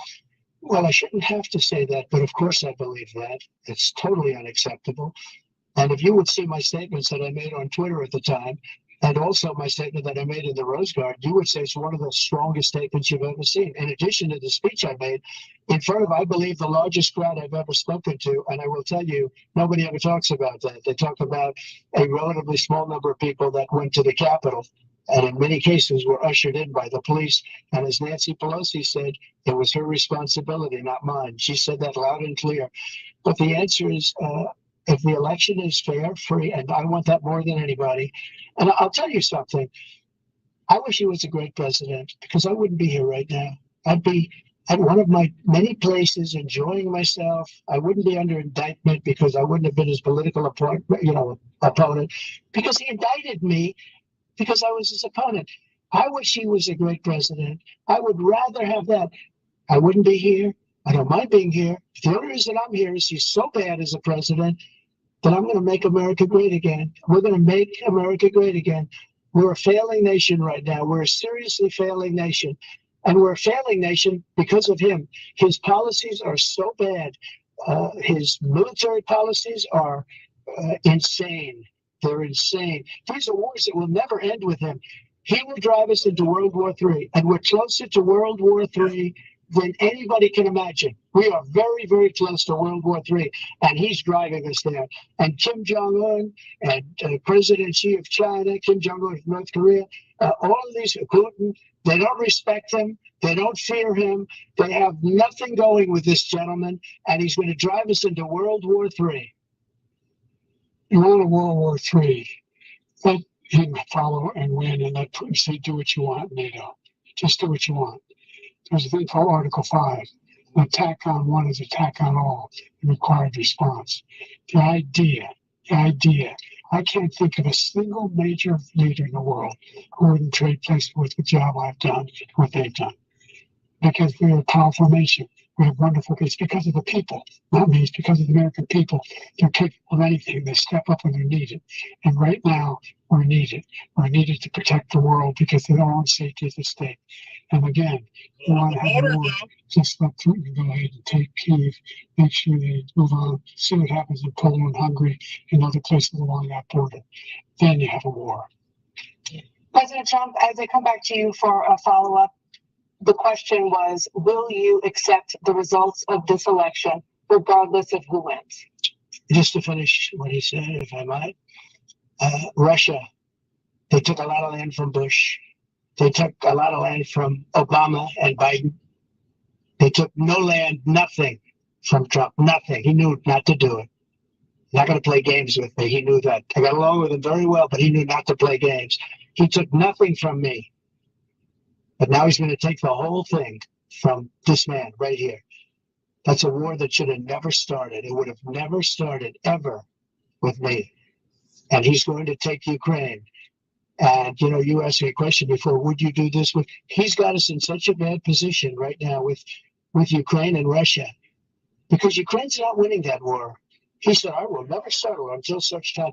They're running out of people. They're running out of soldiers. They've lost so many people. It's so sad.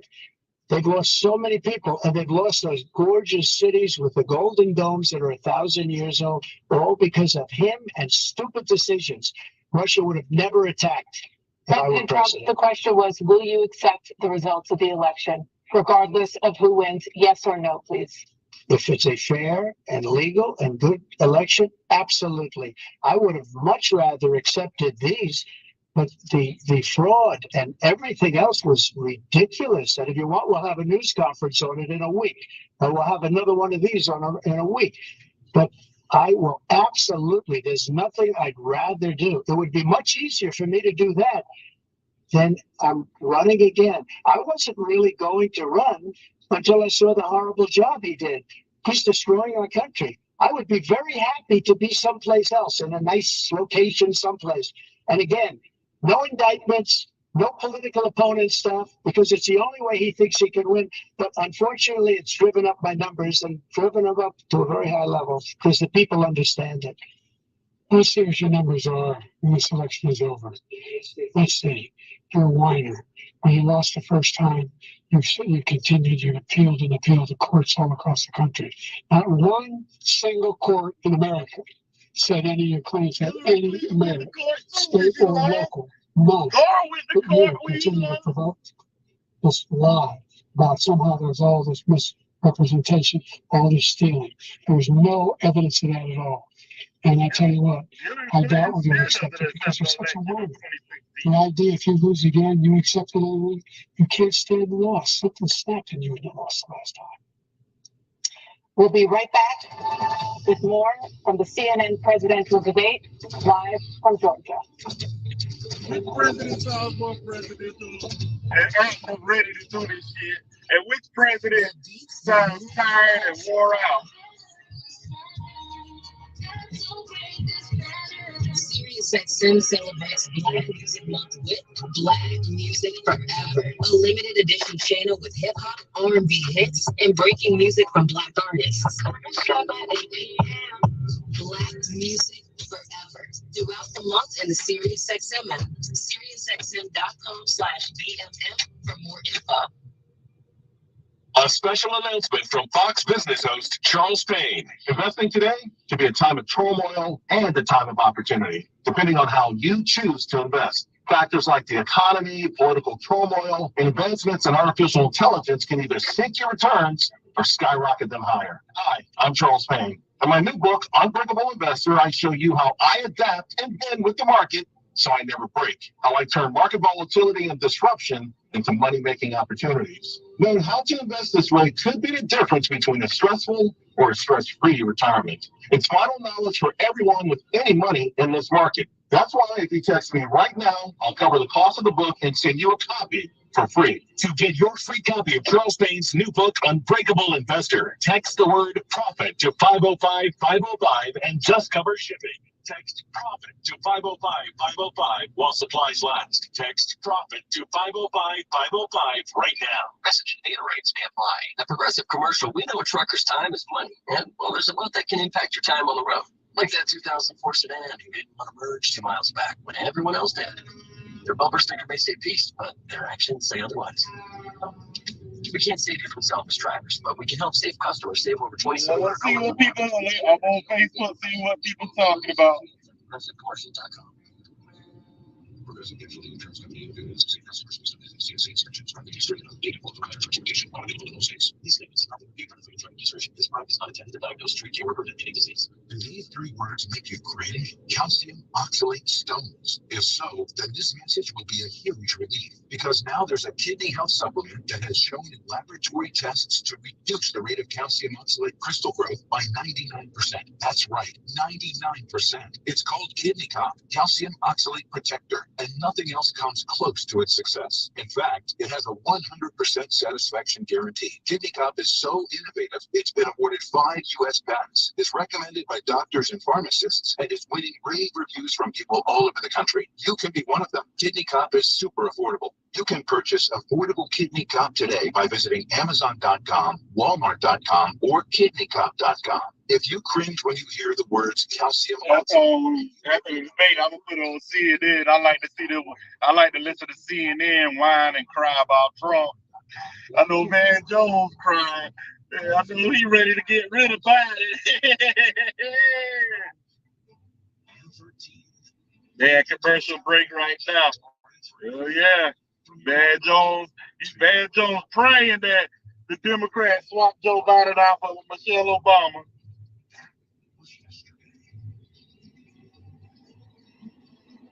Outperform your best. Titleist, the #1 ball in golf. Some Democrat lawmakers worry about Biden's performance tonight. And I'm reading CNN now. Coin toss. We're going to begin with you, President Biden. You have 2 minutes.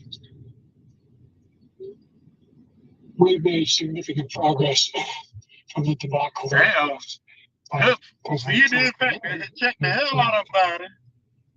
We find ourselves in a situation where, number one, we have to make sure that we have a fair tax system.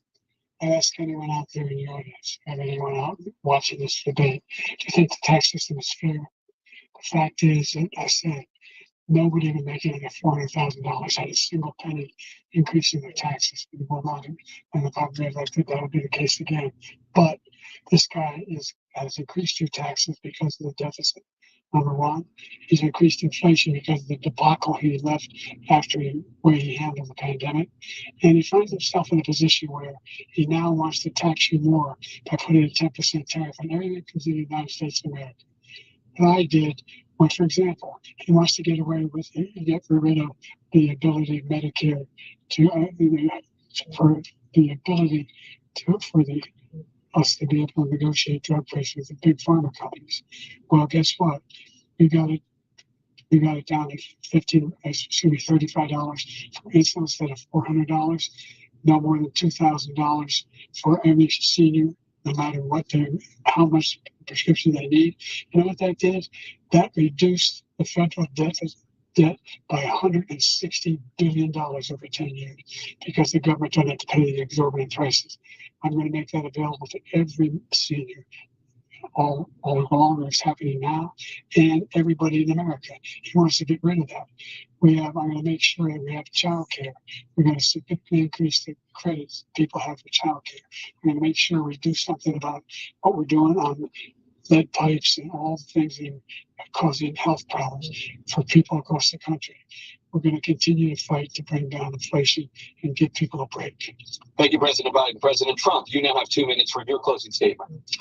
Like so many politicians, this man is just a complainer. He said, we want to do this, we want to do that, we want to get rid of this tax, that tax. But he doesn't do anything. All he does is make our country unsafe by allowing millions and millions of people to pour in. Our military doesn't respect him. We look like fools in Afghanistan. It's such a horrible thing that would have never happened. It should have never happened. Iran was broke. Anybody that did business with Iran, including China, they couldn't do business with the United States. They all passed. Iran was broke. They had no money for Hamas or Hezbollah, for terror, no money whatsoever. Again, Ukraine should have never happened. He talks about all this stuff, but he didn't do it. For 3.5 years, we're living in hell. We have the Palestinians and we have everybody else rioting all over the place. You talk about Charlottesville. This is 100 times Charlottesville, 1,000 times. The whole country is exploding because they don't respect you. Yeah. Respect the president. So you Trump had him rich today. This was worse. What's going on was worse than Charlottesville. We built the military. We got the largest tax cut in history, the largest regulation cut in history. The reason he's got jobs is because I cut the regulations that gave jobs. But he's putting a lot of those regulations back on. All of the things that we've done, nobody's never seen anything like. Even from a medical standpoint, right to try. Well, we can try space-age materials instead of going to Asia or going to Europe and trying to get when you're terminally ill. Now you can go and you can get something. You sign a document. They've been trying to get it for 42 years. But you know what we did for the military was an incredible choice for our soldiers, where our soldiers, instead of waiting for 3 months to see a doctor, can go out and get themselves fixed up and readied up and take care of themselves, and they're living. And that's why I had the highest approval rating in the history of the VA. So all of these things, we're in a failing nation, but it's not going to be failing anymore. We're going to make it great again. Yes, sir. Thank you, former President Trump, President Biden. Stay with us because we have full analysis of this debate. Anderson Cooper and Aaron Burnett. I want to listen to I got it on Fox, but I'm going to listen to CNN for a little bit to see them complain and cry. Oh, I want to see the spin. There's the spin already. Joe Biden had a cold. Joe Biden had a cold. Oh.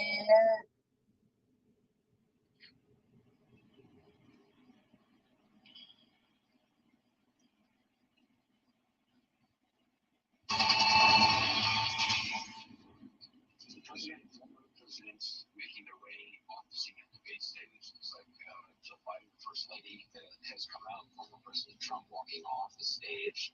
The first debate of the 2024 campaign, the earliest presidential debate ever, now in the books and in front of the voters. Tonight, along with Aaron Burnett, the first word on what those voters might make of it from our political professionals, from our CNN Flash poll and swing state focus group. We'll be talking to surrogates, including Vice President Harris, getting fact checks from our Daniel Dale, and new reporting from inside both campaigns. With me here, CNN political commentator Scott Jennings, Kate Bedingfield, David Urban, Van Jones, Phyllis Parr, Griffin, and Newsnight anchor Abby Phillip, and David Axelrod, and CNN Chief National Correspondent John King. John, let me start with you. Your thoughts. Anderson, this was a game-changing debate in the sense that right now, as we speak, there is a deep, a wide, and a very aggressive panic in the Democratic Party. It started minutes into the debate, and it continues right now. It involves party strategists, it involves elected officials, it involves fundraisers. And they're having conversations about the president's performance, which they think was dismal, which they think will hurt other people down the party in the ticket. And they're having conversations about what they should do about it. Some of those conversations include, should we go to the White House and ask the president to step aside? Other of the conversations are about, should prominent Democrats go public with that call? Because they feel this debate was so terrible. They do say, in moments in the debate later, the president got better and got his footing, but then at the end, even his closing statement was a little halting. The contrast between the two candidates. Let me be clear. None of them, and a lot of Republicans, don't think Donald Trump had a great night. Donald Trump broke the fact-check machine more than I can count tonight. And that will be on the record as we go forward. He refused to answer some very specific and direct questions about his conduct, about January 6th and what all. So that will be dealt with out there. And sometimes there's a parallel universe between the political elites and the American people. It'd be nice to see what the voters say. But I can tell you, it started minutes in. It started with the first couple of answers, and it's continued throughout the night from a, oh, my God, oh, my God, oh, my God, to what do we do about this? And it involves very senior people in the Democratic Party, including elected officials, saying we have a problem. And just to co-sign what John is saying, I mean, the panic that I am hearing from Democrats is not like anything that I have heard in this campaign so far. And a lot of it has to do with, first of all, there was a deep frustration about Trump's lies. I mean, he lied a lot tonight. But the problem for Biden was that Trump was able to take sometimes incredible falsehoods and turn them into some kind of argument, whereas Biden's answers were, in a lot of cases, not coherent, deeply problematic, that he was not able to take pretty straightforward answers and answer them to the American public. And then also at some points bringing things up that teed up Trump attacks. So there's a real concern here tonight that there's been some real damage done that cannot be undone. And Biden solidified the perception among voters, but especially among his base. They were hoping that tonight would be a game changer. They are now seeing a president who is in the White House, who they do not necessarily believe can do this for another 4 years. David Axelrod? Look, I can't argue with either of them about how the Democratic leaders are reacting to this poll.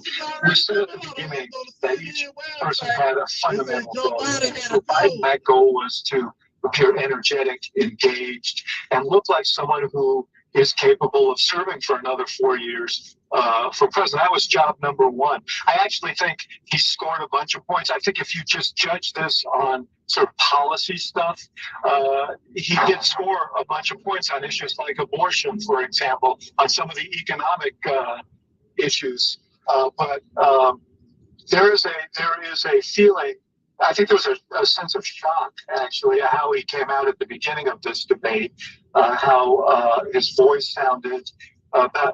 He seemed a little disoriented. He did get stronger as the debate went on, but by that time, I think the panic had set in, and I think you're going to hear discussions that I don't know will lead to anything, but there are going to be discussion about whether he should continue. And I think part of it is Donald Trump did not meet his mission either.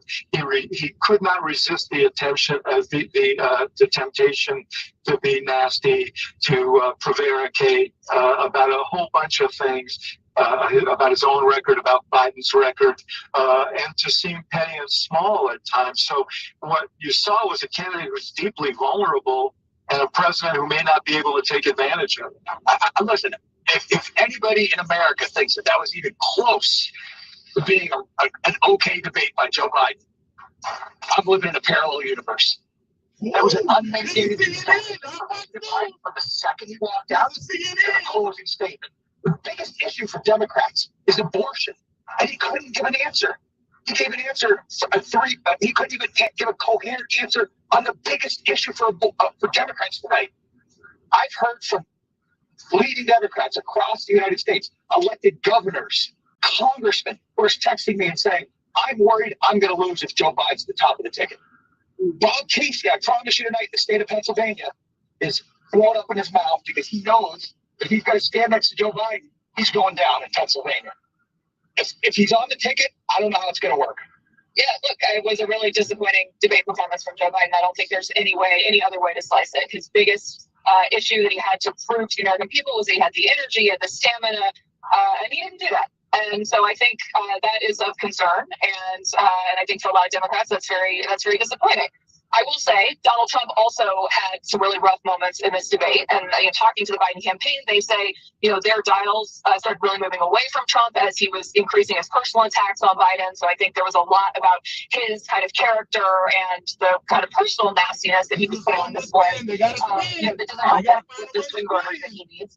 And I also think you saw him continue to get sort of more and more animated across the course of the debate, and give some really problematic answers about January 6th. Some really problematic answers about Putin. So, Donald Trump did not get off scot-free tonight by any stretch. But look, there is no two ways about it. That was not a good debate for Joe Biden.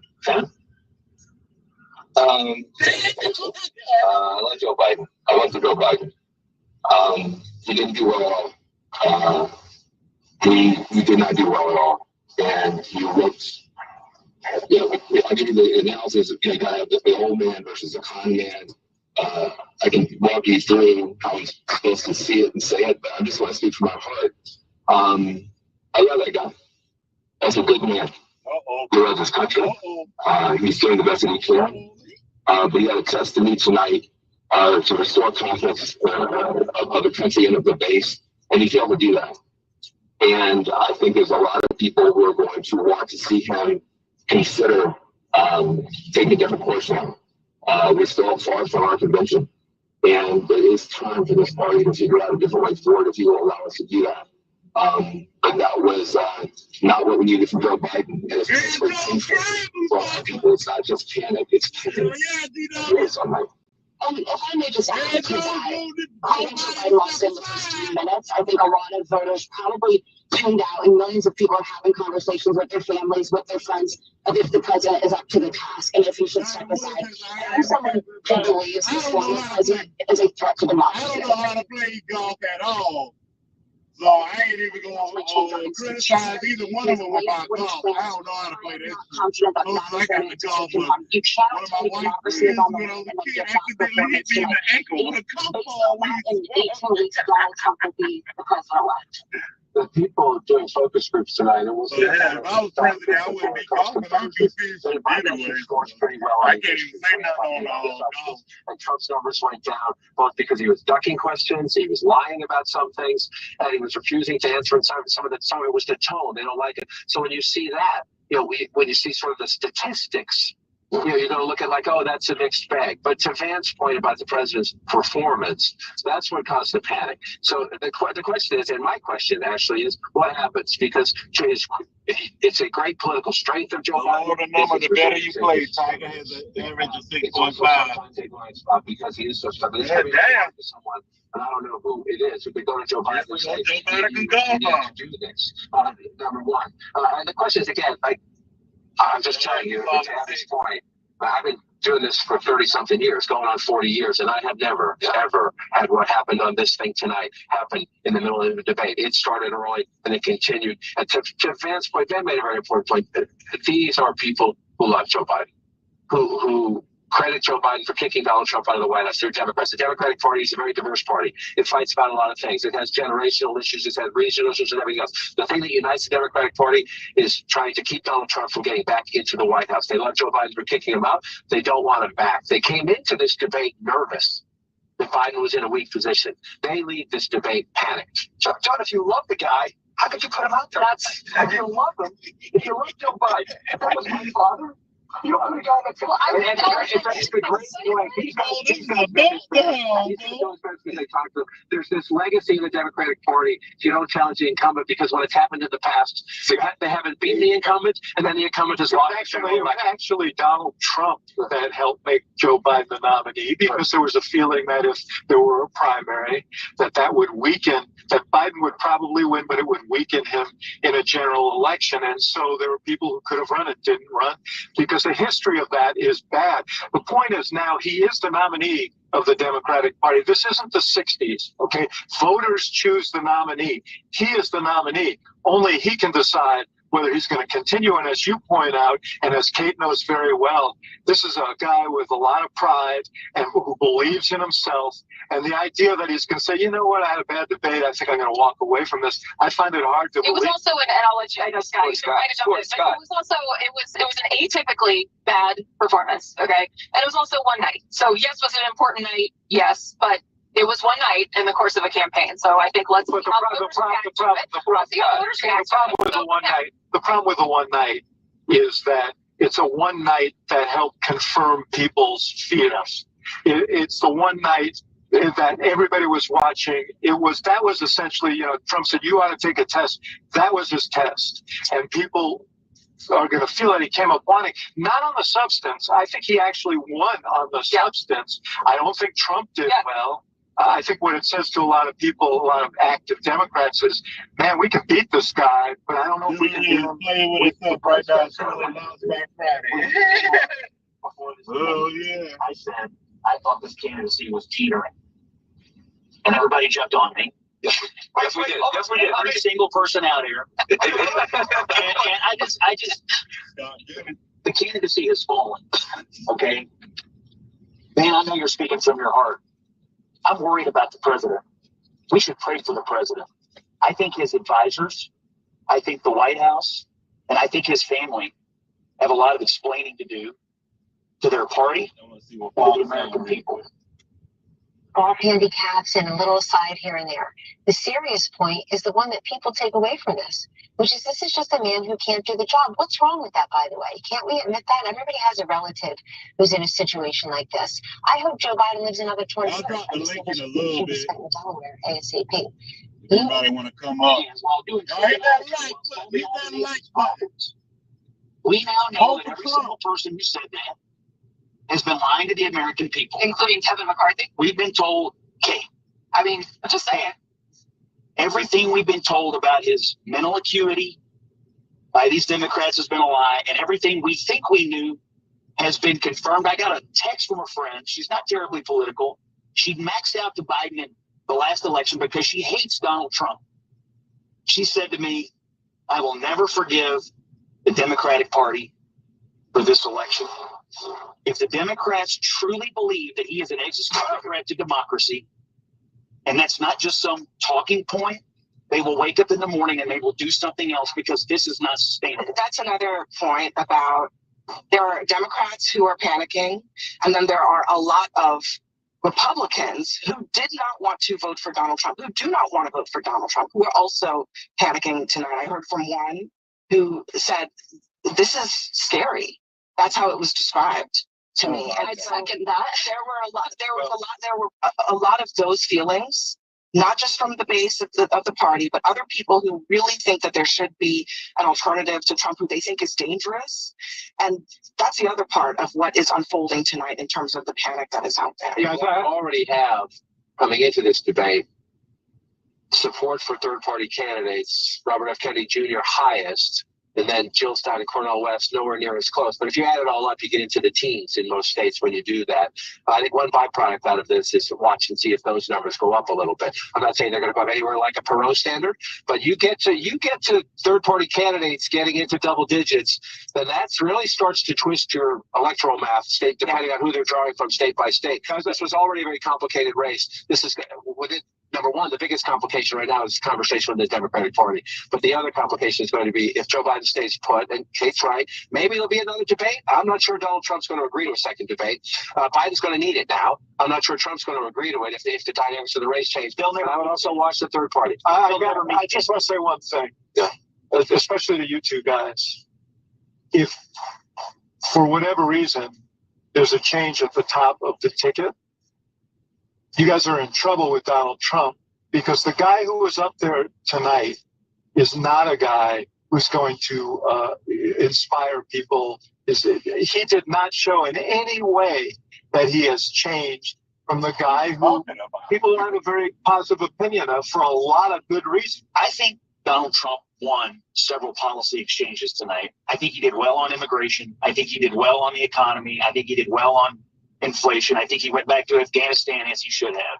The thing he did not do was after he realized that he had Biden beaten on policy and on image, he should have turned the page and sounded an optimistic note about what we can become as a people and as a country. He did not do that. He continued to pummel Joe Biden all night. I understand what you're saying, but at the end of the night, very few things about the policy exchanges is going to be remembered.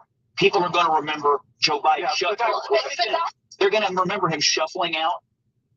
They're going to remember him staring blankly into the camera. They're going to remember him looking down, losing his train of thought. And they're going to remember that everything I thought I knew, but the White House told me don't believe my own eyes, is actually true. So what I said, Scott, was if Joe Biden were not the candidate, if there was another candidate, I think Donald Trump would be in deep. Yeah, but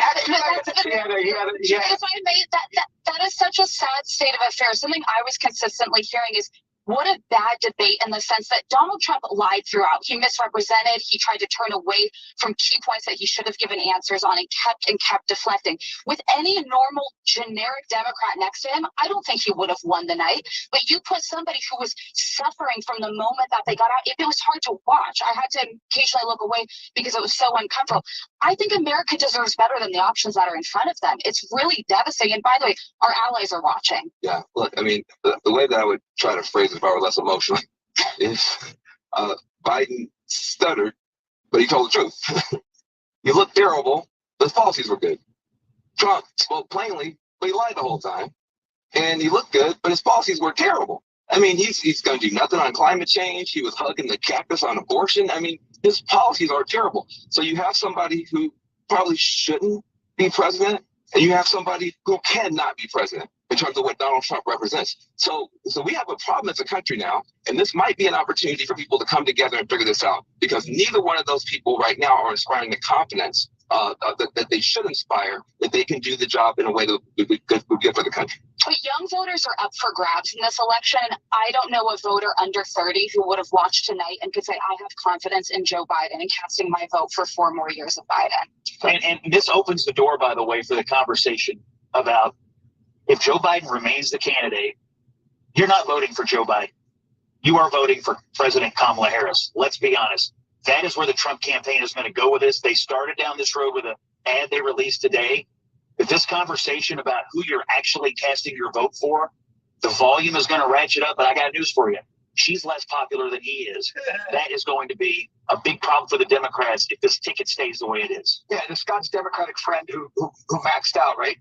That's the sentiment you're going to hear, I think. Some my Democratic friends are texting me saying, I can't believe this is where we are, right? Yeah, I'm not going to be able to forgive the party for putting it in this position.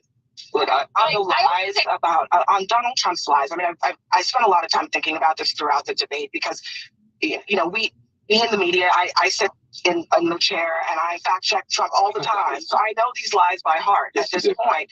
But people watching from home do not.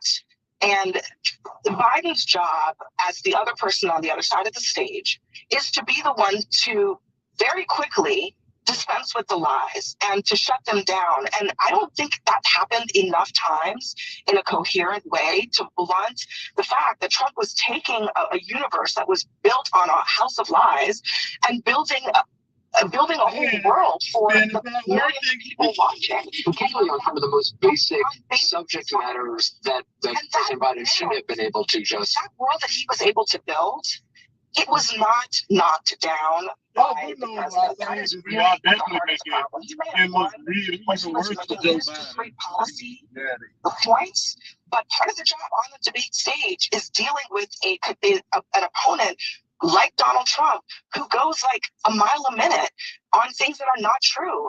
And if you don't deal with that, Abby. I don't know. But No one at home is doing that. All I want to say is, I'm not sure. I don't think you're giving viewers enough credit. I think what they saw was the Trump that they didn't like. And I don't think he did himself a great service. But yes, I also think we should let voters absorb this and see what they say, right? Let's look at the science. Let's look at where they are next week. We'll make our pronouncements, but ultimately voters have to absorb it. Turn your mics off, guys. Real quick, on the one thing that that Biden did fact check him on the Charlottesville thing, he was completely wrong. They're talking about Charlottesville, jumped out denouncing the two sides, and Snopes was out last week. 7 months, like 7 years too late, kind of thing on the deal. And that's the thing. Joe Biden's going to fact check him on something that was proven false. We're going to more with the panel out here. A lot of notable moments, painful moments from tonight. But as we've been talking about, perhaps a single defining one as well. This one early on. Making sure that we're able to make every single solitary person eligible for what I've been able to do with the with the COVID. Excuse me, with dealing with everything we have to do with. Look, if we finally beat Medicare. Thank you, President Biden. President Trump. Well, he's right. He did beat Medicare. He beat it to death, and he's destroying Medicare. There was one notable moment early on. Let's go to Erin in Spinner America. That's right. That was a moment, I'm sure, Anderson, that your panel, me, my panel, and people around the country, that was a painful moment to watch. It was early on in the debate, and Audie, Caitlin, and Chris are here. It was very early on. Chris, it seemed from that moment, that was it.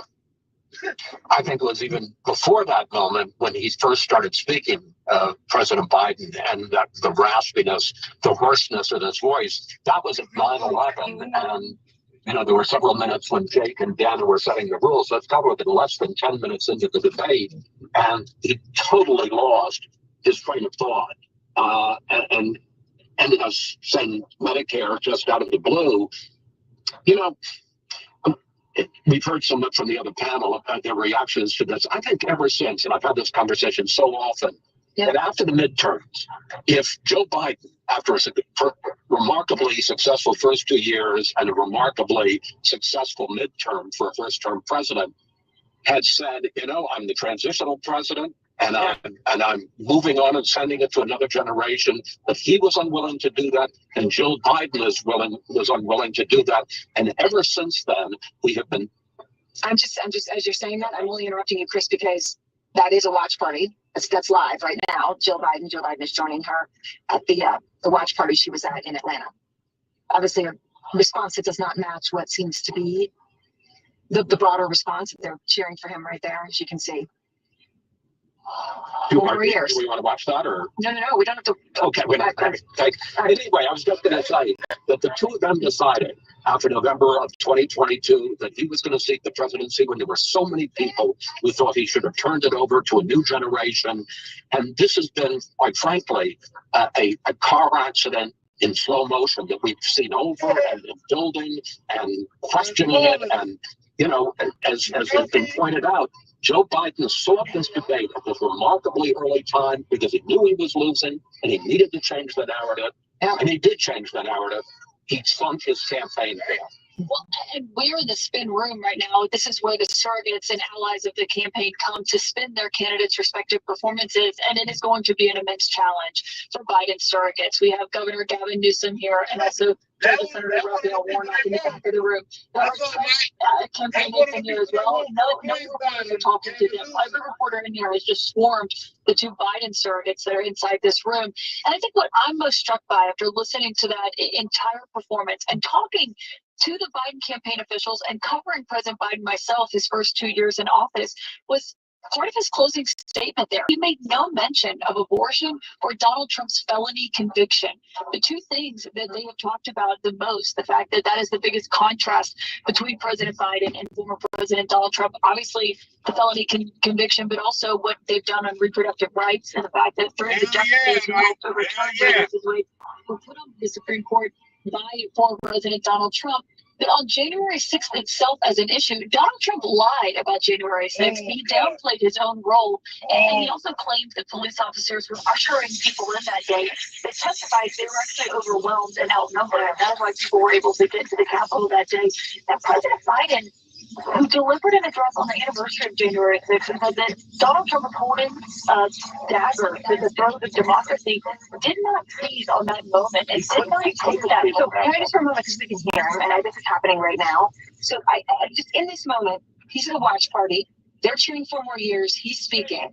What I'm curious about, okay, is does he know how bad this was at this moment? He walked out to his aides. Does he know? And we can hear a little bit on the mic. If he doesn't know, that's more alarming than anything. You know, we can hear I'm in North Carolina. All right. Thank you. I'm going to hoop with you. Thank you.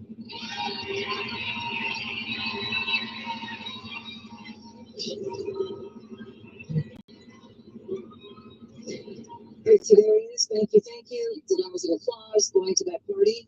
Okay, he wasn't a third that vibrant or vigorous inside the debate body. Yeah, I mean, I think fundamentally, I think a lot of Americans saw Donald Trump they recognized tonight, right? His mannerisms, his quickness in his response, and as you talked about, lies and information that was incorrect. Unfortunately, they also saw a Joe Biden maybe they don't recognize. This is not the person who was quick on his feet or fast to parry or to respond quickly to misinformation, to respond quickly to lies. He hasn't been that Joe Biden in a long time. This was the culmination of a process. Perhaps, but it also was stark. You know, before I went into this conversation, I thought about the idea of infirm versus unstable. And I think that Joe Biden did not do enough to mitigate the idea that he is infirm.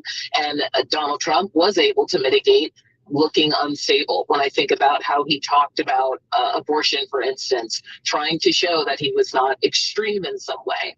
I know people are pointing out his lies tonight. That is also something that Joe Biden was to be doing in a more effective way and did not.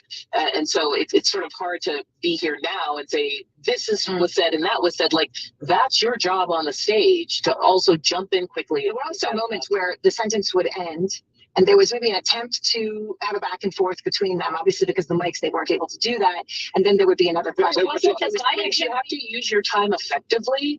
And unfortunately, the president did not do that. I'm going to pick up on that. I mean, there was a question asked about what are you going to do for blacks and which black voters, which is a constituency that Biden is in terrible jeopardy of losing. He finishes his statement, and the moderator, I forget which one, says you have 49 seconds. All people, I want to see them saying shit on my social media right now, on my Facebook. And I think it was Dana says, you have 82 seconds left. I mean, he wasn't able to even fill the 2-minute time he was given for the other guy's mic off to talk about black voters and protecting Social Security. And not to, I don't speak on behalf of black voters, but that was a great example of an issue where both of them sounded just like wild. What is the policy? What is a black job and a black child care? It was like, what is happening?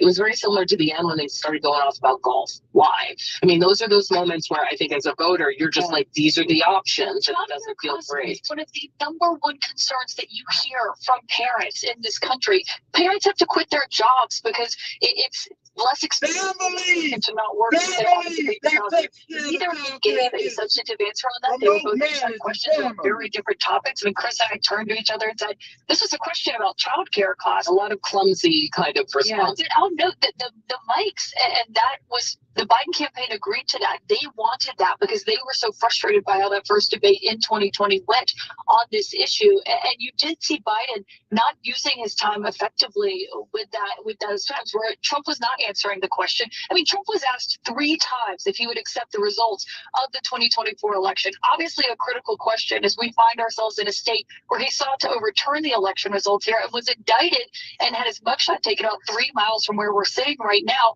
And that was not a moment that became a point of focus. It was like watching a debate with someone who is not a convicted felon and is not also under all of these criminal charges. And I think that is a question of why President Biden himself, who brings it up in other moments, did not use it more effectively. They used it in the one moment where he brought up Stormy Daniels as well. Donald Trump denied having sex with her in another surreal moment in this debate. I don't think that that's ever been uttered on a presidential debate stage, but it was something that you see President Biden talk more about from the White House or in front of donors and closed door events. To spin January 6th, I just thought, oh, here we are in one of the most bizarre moments, right? The idea that actually on January 6th, there was a lot of good things happening. And if you just think back to that time, it was just so sort of a wild way to spin that. And again, I thought it was a pretty effective way to spin that. Well, it would be less if the president could respond to it. Right, yes. But That's January 6th. Because he goes through 6 days of preparation.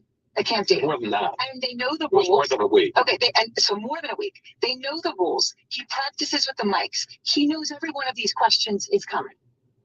And yet he couldn't fill the time. Now, I just want to, let's see what the White House is saying. Sources close to the White House are saying he had a cold, wasn't feeling well. I mean, as you would expect, that came out early on in the debate. But what accounts for someone with so much experience doing so much preparation and this being the outcome? Honestly, I think the question answers itself. He wasn't capable of doing any better than he did. He had all. There's a rule where he's prepared to not go over the 2 minutes. He was incapable tonight on the biggest of stages that he saw. He, in effect, dictated, and with all of that preparation, he was incapable of doing better than he was. And you can't come back from that. You can't be on a stage where tens of millions of Americans watched you and come up empty. And that's what he did tonight. He almost seemed a bit nervous at the beginning, Audie.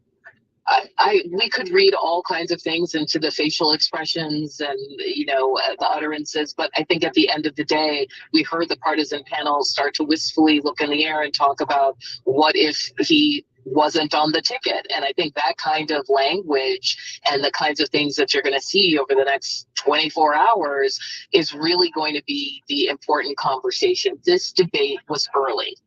Is it early enough for there to be some other discussion, more fulsome, taken more seriously? And we'll find that out. And one of the questions I have is, who, if Joe and Jill Biden don't make that decision on their own, I don't want no noodles. I want McDonald's. It's so weakened. There were a group of Donate people to me that so I came can to Richard donate to Nixon Donald Trump. in August of 1974 and said, you know what, you gotta leave. You have 4 votes in the Senate, and you either resign or you're going to be removed from office. I'm not sure there's anybody with that kind of authority in the Democratic Party who could go to Joe Biden and say, it's time to say goodbye. And they said that President Biden had a cold and he was recovering from that. And that came about 50 minutes into the debate. I've been on. Obviously, they're passing it on reporters who are tweeting.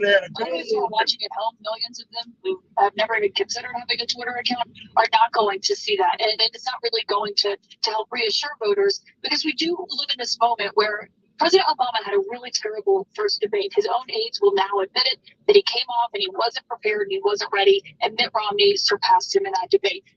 What's different about this is that voters already had quite high concerns about President Biden's age. And this was a moment where they were hoping it would look more like the State of the Union address and how he came out there and how he dealt with the Republicans who were heckling him. Here in this debate, President Trump would give his answer and President Biden would come out and say, that's a lot of malarkey, it's a lot of foolishness. But he didn't have the same demeanor that he did in 2020, where he looked directly at the camera and said, it's not about this, it's about you at home who are having these moments. He wasn't smiling and laughing as much as he was in the first debate. It was a very different demeanor in how he handled Trump.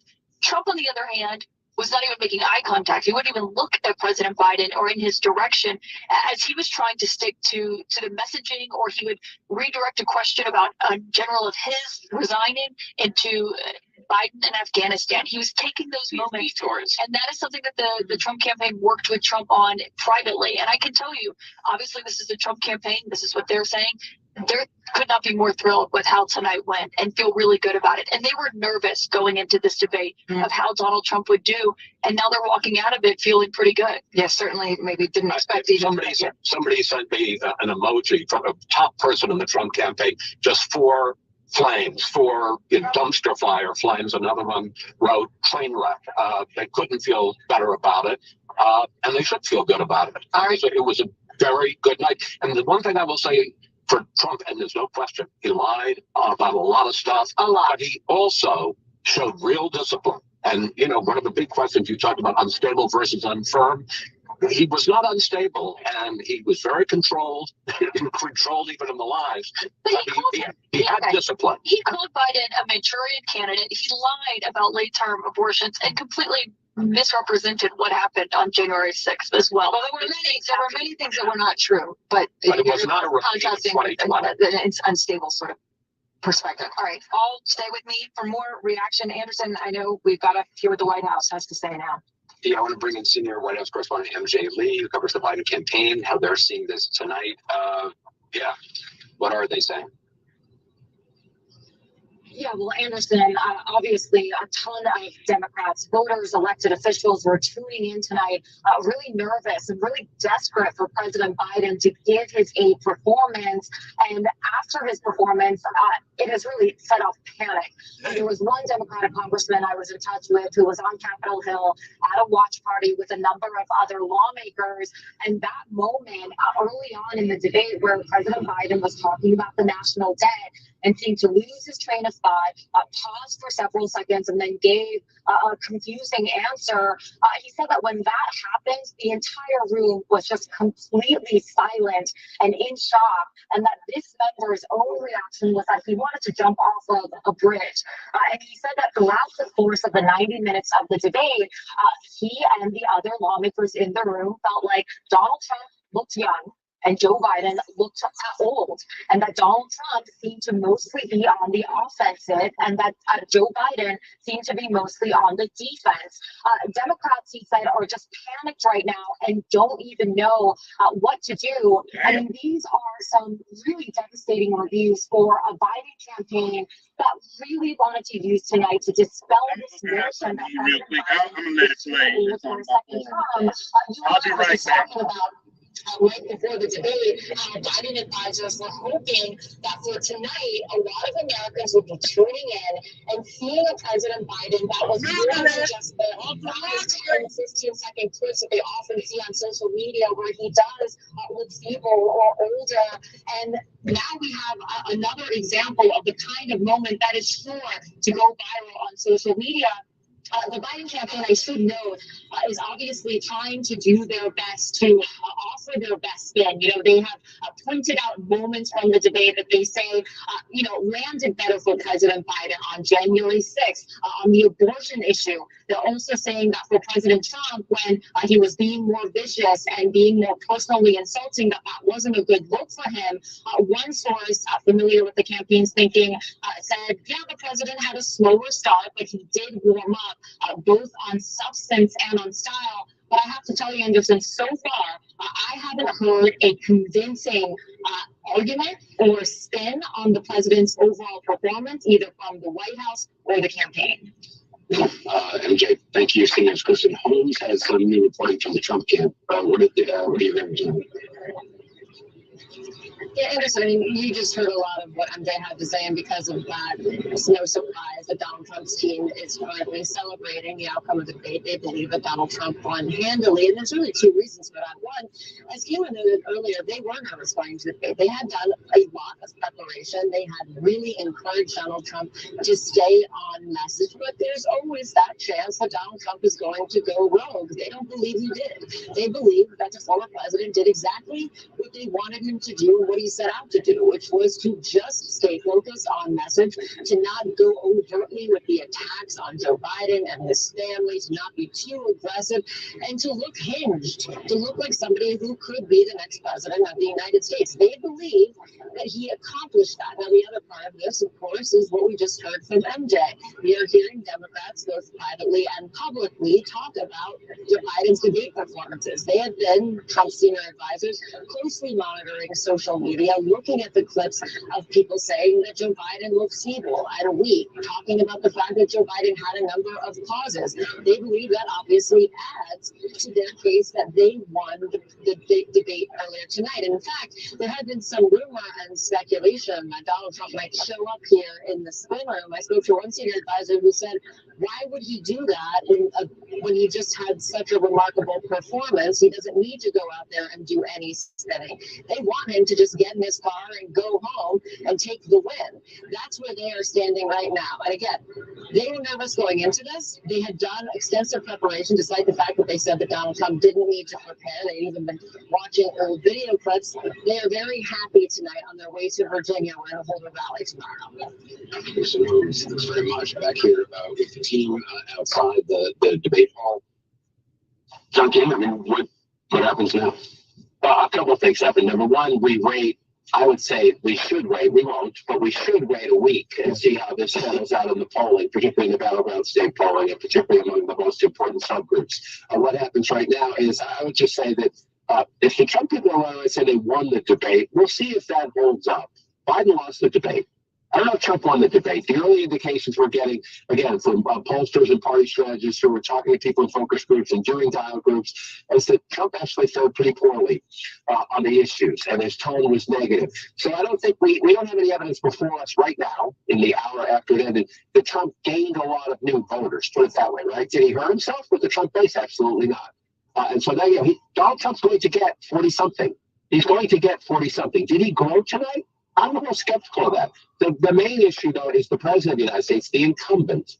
Again, I don't know that the old rules apply because he's running as the former president, but this is my 10th one of these. And when the incumbent is running, the American people are being asked, keep what you got. Do you like what you got? Stay the course. That was not a stay the course performance from a president who, when he walked on stage, knew the fundamentals of this race were already bent against him. And they had a 38% approval rating. 60+% of the country thinks we're on the wrong track. And as Abby noted earlier, there are already significant doubts about, can you do this for 4 more years? It's the toughest job in the world. And so even in the middle of the debate saying he had a cold, I have a cold. I get it. I get it. That sucks. But he's the president of the United States. When the phone rings at 3 o'clock in the morning, the world doesn't matter if you have a cold or not. And the president did intensive preparation for this debate. I mean, that's the other part of this. And they signaled that repeatedly. Repeatedly. I mean, he was in Camp David. All of his top advisors were there. They were preparing him as well as they possibly could for this moment. He came in here saying, sorry, man, just a moment, but he had to solidify, and it's not just his base, it's who voted for him the last time around, right? Now, who voted for him last time around was enough for him to beat Donald Trump. Donald Trump can stay just where he was the last time around. And if Joe Biden erodes so significantly that it's less than what Donald Trump got, Donald Trump wins. Okay, that's how the math works here. So he has to bring back all of those people, whether they're Democrats or not, who cast a ballot for him. Was he able to do that tonight? I don't think there's anybody who thinks that he was. Well, I tell you, I am starting to get the pushback now from people who are not in agreement with us. I just want to get. Listen. I just want to watch the debate. No. Actually, I got a major black leader just called me and kicked my butt, and so I just want to give the other side, which is that Republicans would never throw their guy overboard. Even if they had a guy that had felony convictions, even if they had a guy that led an insurrection, even if they had a guy who was a serial liar, they would never throw their guy overboard. And there are people who are angry tonight. The Democratic Party leaders are already abandoning Joe Biden, and they're saying that we already know that he's older and slower, but what he stands for matters. What he was, if you wrote out what he said, if you listen to it, the substance of what he said is true to the Democratic Party. And there's a pushback beginning to say the Democratic Party is too scared to stand for Joe Biden. Other people will. Yeah, but I want to give Van. Can I just respond? Yes, Listen, I believe this. I think when we see sort of voter surveys and so on of people who watch the debate and so on, they're going to be a lot different than you might think. Because I don't think Donald Trump had a great night, and I think on substance, Biden did fine. But that wasn't the big question about Biden. But here's the thing. People can love Joe Biden. Lots of Democrats do. I worked with him. I have deep respect for him. But as you said earlier, the stakes are enormous. You said democracy's on the line. And so it becomes less an issue about loyalty to one person than to the idea of how much are you willing to fight. I want to give a voice to let me tell you on this point, because one of the reasons I started this voter project is Washington is often wrong about these things. So I'm always skeptical when all the elites in Washington and the people who have come to rise in Washington. This conversation is not just Washington. I want to make that clear. That this is Democrats across the country who are watching, Democrats who live in competitive areas, Democrats who love Joe Biden. It'll be interesting to see how it shakes out. But the other question I would just raise is, so there has to be a conversation with the president after tonight. Some of those conversations will be for people who say, "Sir, you should step aside." But if you want to take Dan's position out there, the main organizing impetus of the Democratic Party is keep Donald Trump in retirement, right? Keep him out of the White House. So if you won't step aside, one of the conversations about what to do about tonight, those will have to happen. So my question for the people who know best, and the one who knows the best is sitting right over there, is who can have that conversation with the president? Who's the only person in the party? I mean, Bill Clinton, Barack Obama might call him, but I don't know if that would matter. Is it Joe Biden, Ted Kaufman? Who is it? Yes, yes. Joe Biden is the single most important person in terms of sharing criticism, in terms of being direct, in terms of opinions. Oh, absolutely, yes. And I imagine that there will be serious conversations within the president's inner circle. People like Mike Donilon, people like Steve Ricchetti, people like Anita Dunn, who will have very direct conversations with the president. He is not somebody who shies away. He is absolutely, I think as was said earlier, he's absolutely somebody who is stubborn and resilient. But he's actually not somebody who shies away from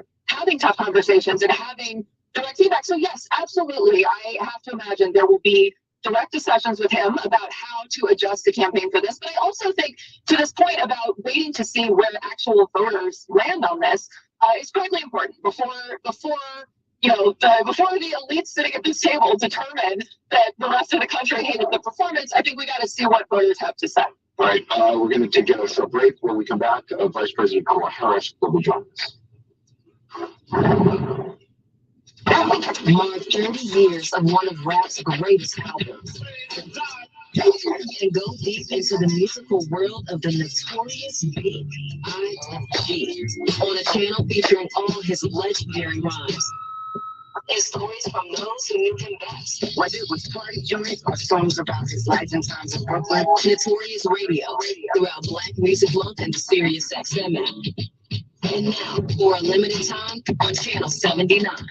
Prescriptions require an online consultation with a healthcare provider will determine if appropriate restrictions apply. See website for details and important safety information. Subscription required. Price varies based on product and subscription plan. Hey guys, did you know there's a generic form of Viagra that works just the same, but it's 95% cheaper? And you can get it online at Hims.com/CNN. Through Hims, you'll get a free medical consultation to determine the ED medication that's best for you. Discreet shipping if prescribed, a 100% online process, and a range of treatment options, including trusted generic alternatives to the name brands, at up to 95% off. ED is personal, and at Hims, so is treating it. Just go to Hims.com/CNN and get connected to a licensed medical provider online for free. With zero copay, no expensive appointments, and no awkward face-to-face conversations. To start your free online visit, you need to go to this exclusive address, Hims.com/CNN. That's Hims.com/CNN for your free online visit. HIMS.com/CNN. Are you the decision maker in your company? Consider this. For the first time in decades, there's a better option for a corporate card and spend management platform. Meet Ramp, the only corporate card and spend management system designed to help you spend less money so you can make more. Most corporate credit cards offer points as incentives, but those points amount to less than their worth in real cash value. Ramp's business cards offer you cash back, real money in your pocket. Plus, you control who spends what with each vendor. And Ramp software collects and verifies receipts automatically, which means you'll stop wasteful spending and close your books in hours instead of days. Businesses that use Ramp add up to 5% to their bottom line the first year. If you're a decision maker, adding Ramp could be one of the best decisions you've ever made. And now get $250 when you join Ramp for free. Just go to ramp.com/CNN. Ramp.com/CNN. RAMP.com/CNN. Cards issued by Sutton Bank and Celtic Bank, members of the IC. Terms and conditions apply. Hi, I'm Stephen Milan. People always videos commenting on how happy and healthy my dogs are. One of the reasons is the food my dogs eat. Dr. Marty's Nature's Blend is a premium freeze-dried raw dog food designed to support your dog's health, happiness, and lifespan. Their jaws are more flexible, their teeth are cleaner, and their coats shinier. And why they seem more useful even as they age. I'm veterinarian Dr. Marty Goldstein. I've helped countless dogs thrive with one simple concept. Your dog needs a high-meat diet similar to what their ancestors ate in the wild. Dr. Marty created Nature's Blend using 50 years of nutritional research and experience, helping dogs make incredible turnarounds. Save up to 54% off Nature's Blend and get a free bag of Cod Krispies. They're wild-caught, ultra-crunchy Cod skin treats. Go to drmartypets.com/CNN or text CNN to 511-511. Your order is back with a 90-day guarantee. All dogs are unique. Your dog results can and will vary. Message and data rates may apply. CNN Originals on Sirius XM, featuring CNN documentary series like The Decades, The United States of America with Kamau Bell, This Is Life with Lisa Lake, and Parts Unknown with Anthony Bourdain. This is absolutely delicious. Tastes like potential. On CNN Originals, channel 453, and streaming on the Sirius XM app. The first debate of the 2024 presidential campaign is now history. The fallout from it is just getting started. Joining us now is Vice President Kamala Harris. Madam Vice President, thanks for being with us. CNN's John King has described a panic inside the Democratic Party right now because of President Biden's performance in tonight's debate. He's been hearing from Democratic lawmakers and others around the country.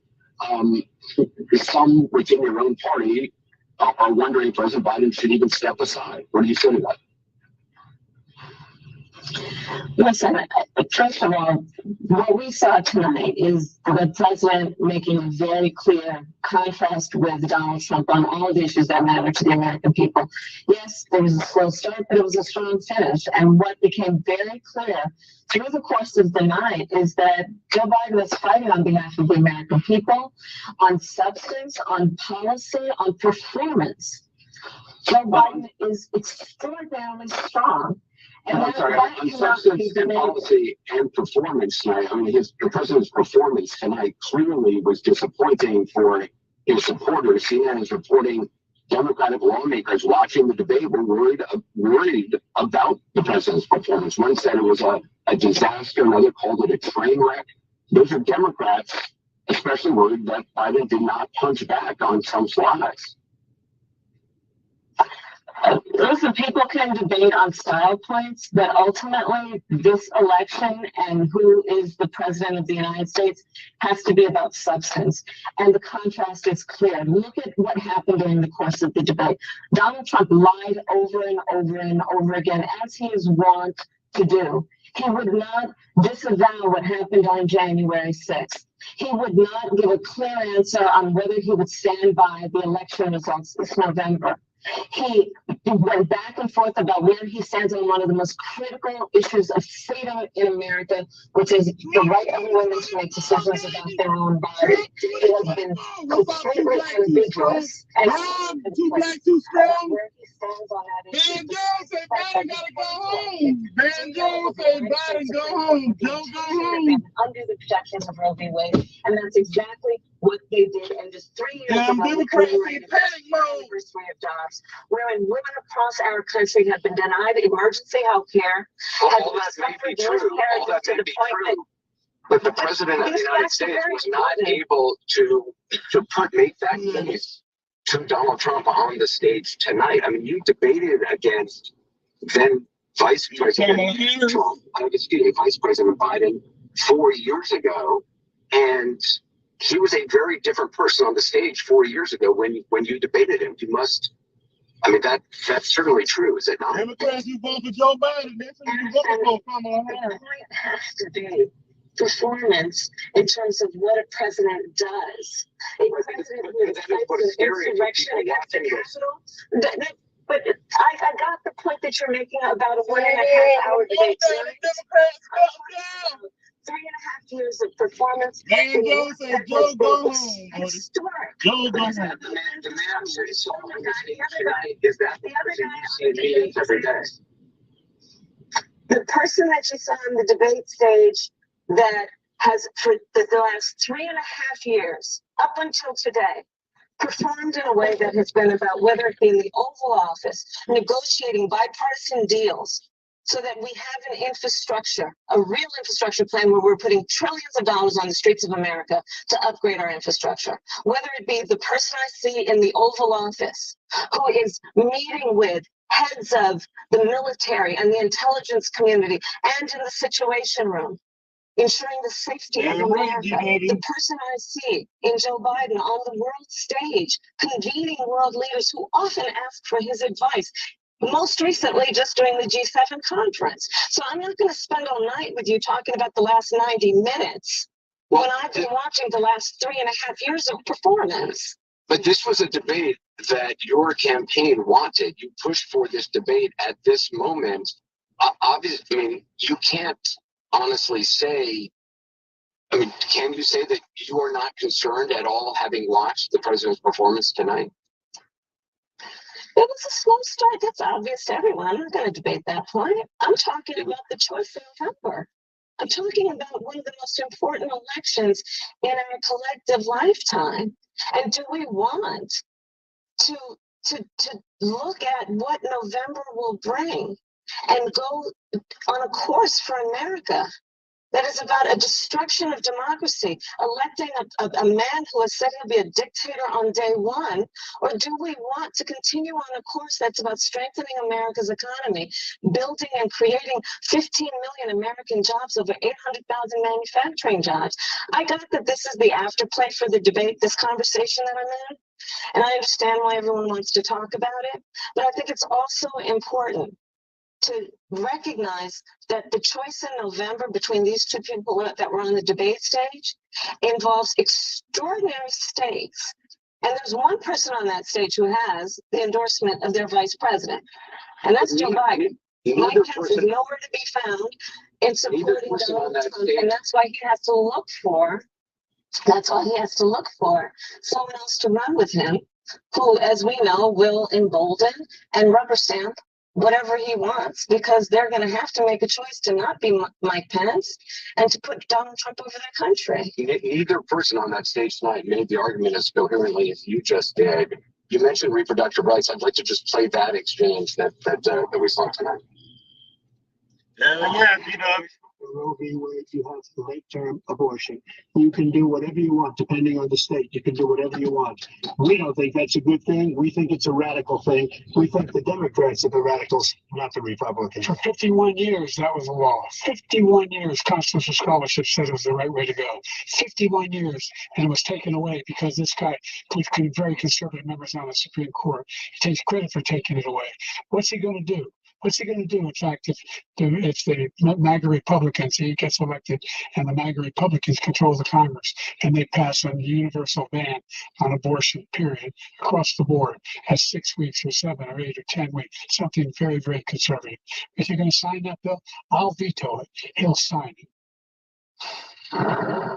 To someone who watched this debate tonight and has serious concerns about the President of the United States, what do you say to them about what they just saw?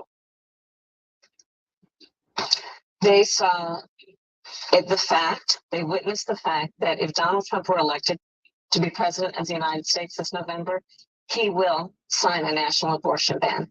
Take him at his word. He said he would when he was president before. He said if it came to his desk, he'd sign it. There's no reason to believe anything would change. A national abortion ban means that folks in New York, California, Maryland, all these other states that have protected the right of a woman to make decisions about her own body and not have her government tell her what to do will be at risk. That's what you should take away from that discussion.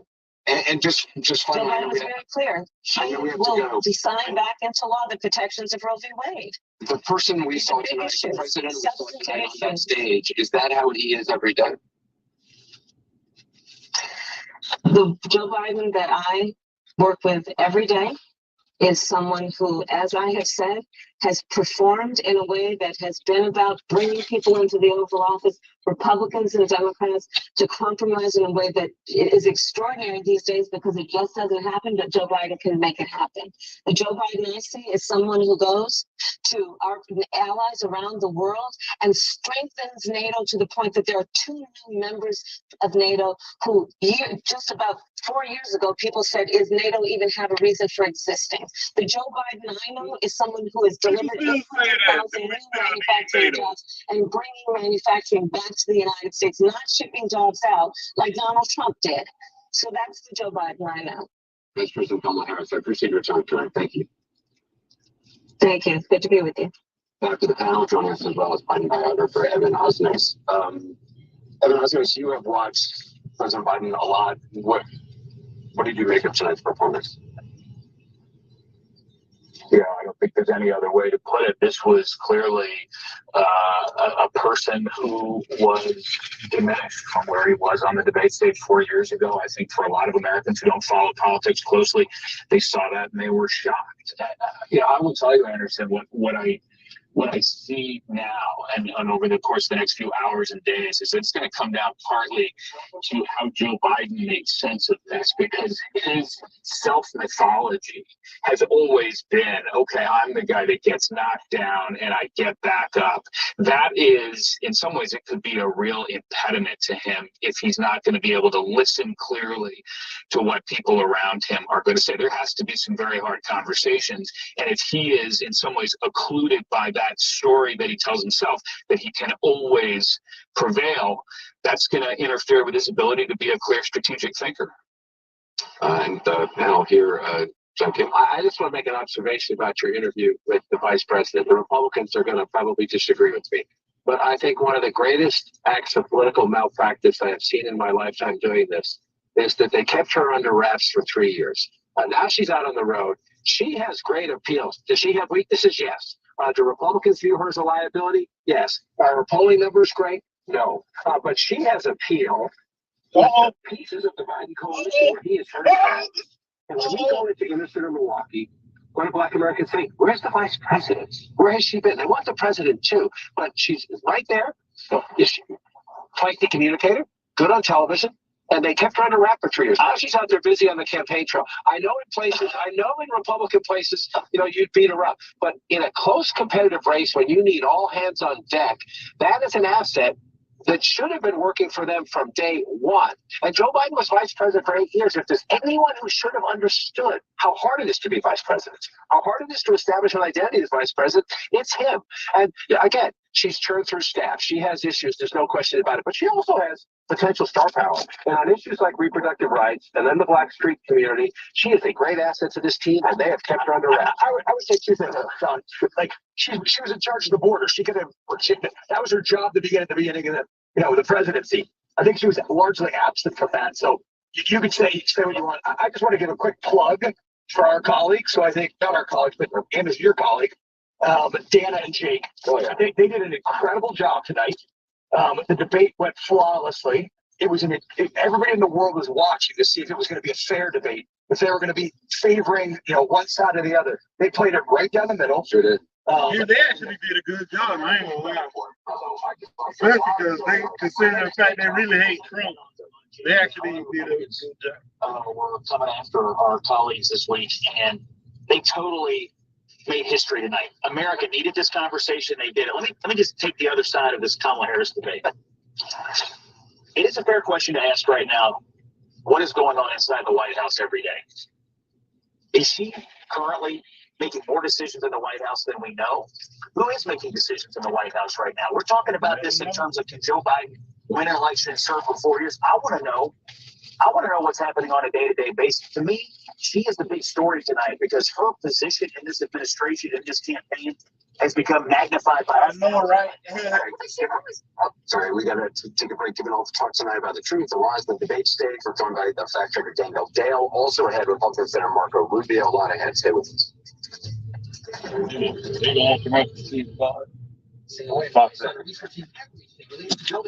Yeah.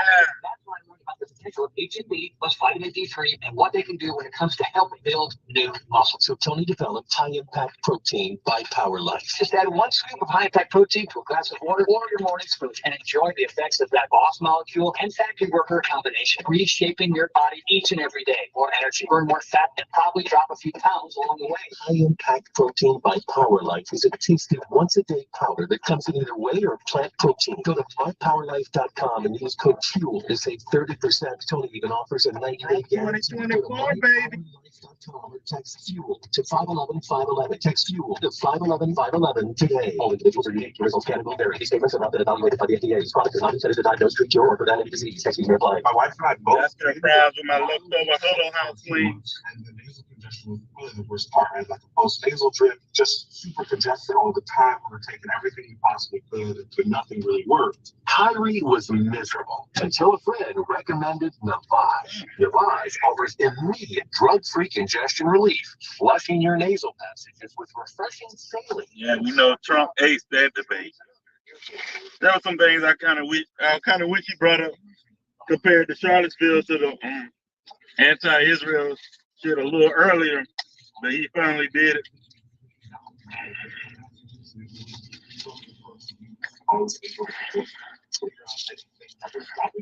But overall, Trump had a way better performance than Joe Biden. Experience the Navage difference yourself. Navage is available at Navage.com or at Walmart, Walgreens, CVS, and Rite Aid. Navage, N-A-V-A-G-E. I'm Lucinda, 8th-generation farmer and founder of Moink. Food plus Oink. Oink delivers American grass-fed and grass-finished beef and lamb, pastured pork and chicken, wild-caught Alaskan salmon, straight to your door. Hell yeah, you dummy. They better not put them in. Well, there'll probably be a suspended sentence. But they know they can't put them in prison. They put them in prison, it's gonna fuck shit up. It's gonna fuck them up. Animals should be given a life worthy of their sacrifice, which is why we raise them outdoors on pasture, where a pig is free to be a pig. And lastly, we believe that doing the right thing leaves a great taste in your mouth. Join the Moink movement today and get free bacon for a year. Go to moinkbox.com/SXM for free bacon for a year. Get to getting while the getting is good. Spelled moinkbox.com/SXM. That's moinkbox.com/SXM. I guarantee you'll say, Moink Oink, I'm just so happy I got Moink. Not to brag, but Progressive's Name Your Price tool is mankind's greatest tool ever. Even better than the wheel. Sure, without the wheel, we wouldn't have modern transportation or funny videos of dogs riding skateboards. But without the Name Your Price tool, we wouldn't have easy access to auto insurance options based on our budget. And while cars do need wheels, they also need insurance. And insurance never goes flat. Learn more about the greatest tool.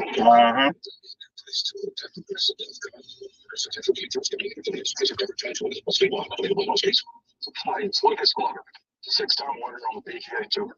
I wanted to tell you about the putter that completely changed my life as a golfer. I think it can change yours too. I struggled with putting for a very long time. Nothing I did seemed to work.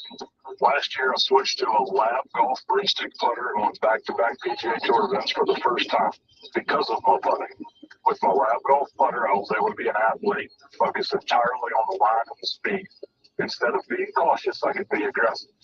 Lab golf putters will help you do that too, thanks to their technology that keeps the putter square to your arc.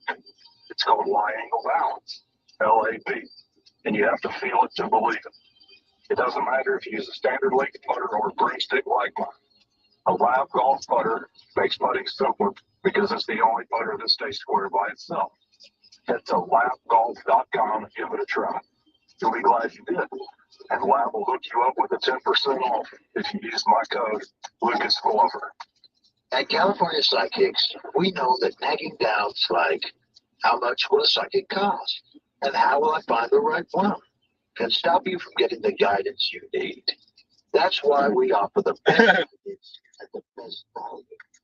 California Psychics have a wide range of psychics. Yeah, I don't even know how to play golf, so I just stay quiet on that.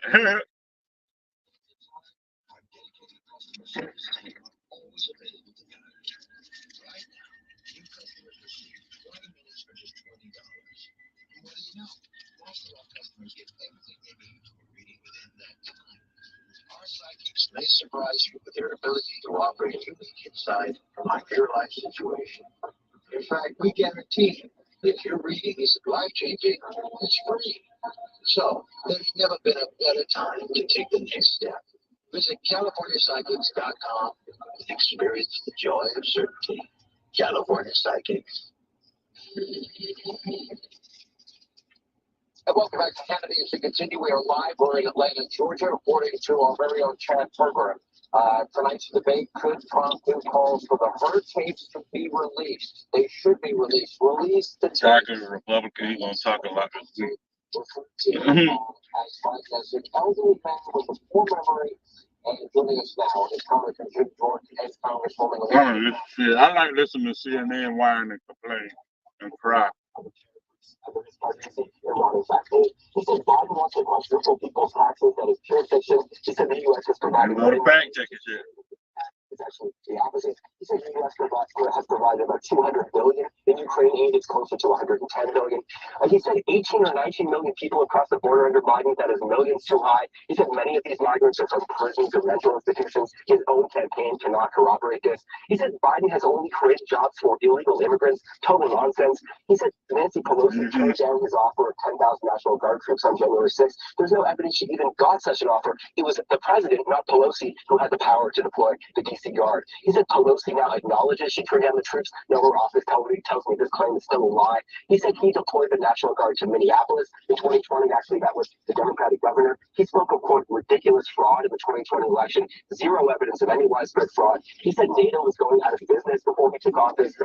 Clearly absurd. He said the U.S. was paying 100% of NATO before he came along. The U.S. made up about 71% of NATO defense spending, not 100. He said he, not Biden, is the one who lowered insulin prices in Medicare. He did it for some seniors, but Biden did it for far more. He said Biden indicted him. Again, no evidence Biden has had a personal role in any of these four prosecutions. He said Europe takes, U.S. cars. Just not true. He spoke of food prices quadrupling under Biden. That's a wild exaggeration, though they are up. He said Biden made up the idea. He called debt service members suckers and losers. No, the Atlantic magazine reported that, and then former Trump chief of staff John Kelly corroborated it. He said Biden called black people, quote, super predators for 10 years. Biden never once deployed that phrase, let alone for 10 years, though he did at least once speak of, quote, predators without specifying this about black people. He said his Trump tax cut was the largest in U.S. history. Not true, though, in fairness, Biden also said this.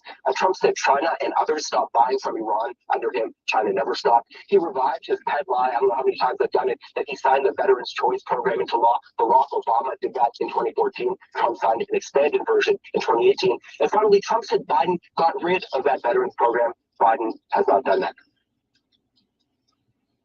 All right, Daniel Dale, thank you very much. Going through every single one of those clearly. Long list. And I'm joined now in the spin room by someone on the short list of candidates who could be selected as Donald Trump's running mate, the Florida Senator Marco Rubio. And Senator, I appreciate your time. All right. I want to talk about the appearance of everything as we've been talking about, but what Daniel Dale just finished when he went through every single one of those points, does that give you pause? Well, first of all, some of those things, actually, the last one he talked about was the VA choice. The VA choice program has actually not been fully implemented. It's been undermined in its implementation. So I think what Donald Trump is saying is that basically this was a place that was expanded. The Biden administration has actually slowed it down and impeded its implementation. I don't remember all 30 when we went through it. Obviously, we don't have to go through the Biden ones either. Suffice it to say that I think tonight, we all are in politics. I'm in office. You guys cover it. But there are millions of people watching who basically want to ask themselves, were we better off under Trump or were we better off under Biden? Did I have more money in my pocket? Was the world safer and more secure? Was the country safer and more secure? And I just think more and more Americans are concluding that they were better off in the 4 years Trump was president than in the 3.5 years that Biden was president. And I think that's the core issue of this campaign that's going to decide it. Even with COVID? It was bad. Yeah, COVID was bad, but Trump didn't create COVID. COVID impacted the entire planet. That was how people felt.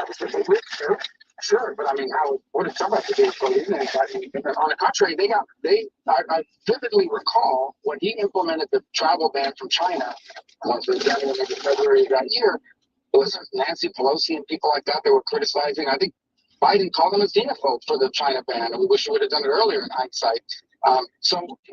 He invested a massive amount of money, which we had to do. and Operation Warp Speed that came up with not one but 3 vaccines. So if you think about our efforts and the Patient Protection Program, which is bipartisan, but this administration was a key part of it saved Main Street America when everything was being shut down, including states that were shut down for a year. So even those things he doesn't get enough credit for. But obviously, COVID was an anomaly in human history, something that happens once every 100 years and hopefully never happens again.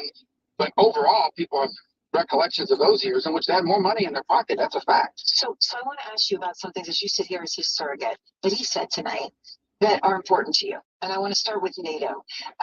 The issue of NATO came up and what he thinks about NATO. I want to play that for you, Senator. Okay? Just a guy who wants to get out of NATO. Are you going to stay in NATO?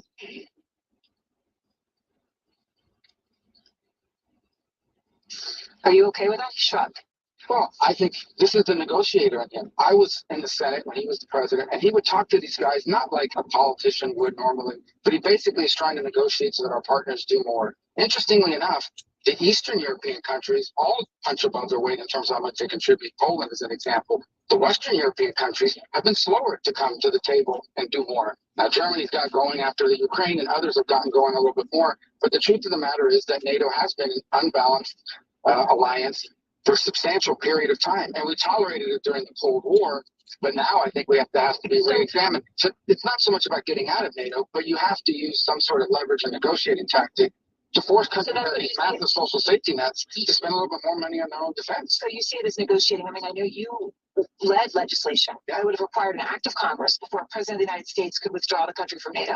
Sure. Did you do that because you were worried about Trump? No, I think that Congress has an important role to play in an alliance, which is basically a treaty. But by the same token, I would tell you, and I think, by the way, Trump is not the first president in American history. Virtually every president in American history has complained about the Europeans not spending more. And why would they? They have these massive social safety net programs that they don't want to take money out of that and put more into their defense. Some of these countries are highly capable of doing more. You look at the attrition of French military capability and other French capability and other military capabilities from multiple European countries. Well, they're offering to put their troops on the ground if necessary. Well, but you need to invest 10 or 15 years. They can't even get their troops there. We would have to transport them, as like we had to do when we sent them to North Africa, or help them by getting their troops to North Africa. These are legitimate points. If we want to have a strong NATO, every country has to do their part, and that's what he's saying. And I think he should have as much leverage as possible to get that done. So you're sitting here. You're a surrogate for the former president. This is the most important event of this campaign so far. There's supposed to be another debate. We don't know if there will be. This might be it. Are you the VP? Oh, I don't know the answer to that, and no one's told me I am. I haven't have any reason to think they've even been thinking about it this week. But we'll know who it is at some point in the next 2 weeks. And the good news for Republicans, and I'm sure you had others on the air tell you the same thing, but it's the truth. We have 8 or 9 people that I think could do a great job. It really comes down to who the president thinks would do a good job.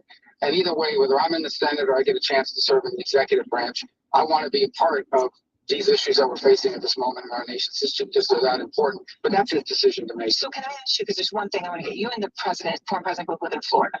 Yeah. Now, according to the Constitution, state electors have to vote for a president and a vice president, one of whom shall not be an inhabitant of the same state with themselves. Oh, so that's still in there? That's still in there. So Florida, you can get the 30 electoral college votes in Florida, but you got 2 people from Florida on the ticket. So would you talk about that. I forget about I don't have to make presidential choice, so no one needs to that. And we'll talk to you when we get to them. Tonight is about the debate. I'm not trying to evade you. I honestly don't know who he's going to pick. And those are things that you have to make a decision on, and we'll figure out if whoever it is that they pick, whether it's they need to be as possible. But ultimately, I think, and I'm not trying to get back to things, I do think it's an important night. Maybe this is the last debate. I don't know. I hope it's not. But if it is, I think there's an element here that, look, I don't take glee in it in saying this, but clearly the president struggled tonight. And I do worry. Yeah. It's basically like a funeral for Joe Biden's presidential career. See that and perhaps feel emboldened to be more adventurous in their attitudes towards the United States because they feel our president is somehow struggling. And that's not a good thing for our country. And I think that was painfully obvious tonight. And I haven't watched what people are saying on the shows, but we saw that tonight. And I do think that's a factor here. I really do. All right, Senator Rubio, I appreciate your time, and thank you very much. And coming up, the results of our flash poll, voters' opinions of tonight's debate. Our David Chiley is going to join us with all of the numbers, the details, the analysis after this. I'll drop the link after that.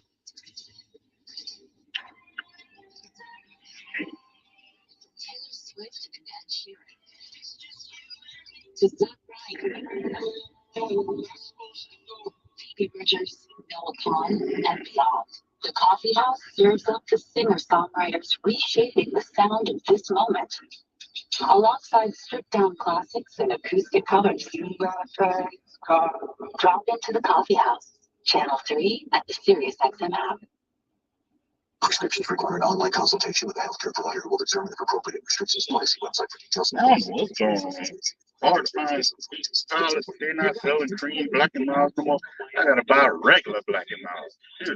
Y'all that guy there. Through him, she'll get a free For the black and mild. to determine the ED medication. Well, I was waiting for the towel thrown in for some Yeah.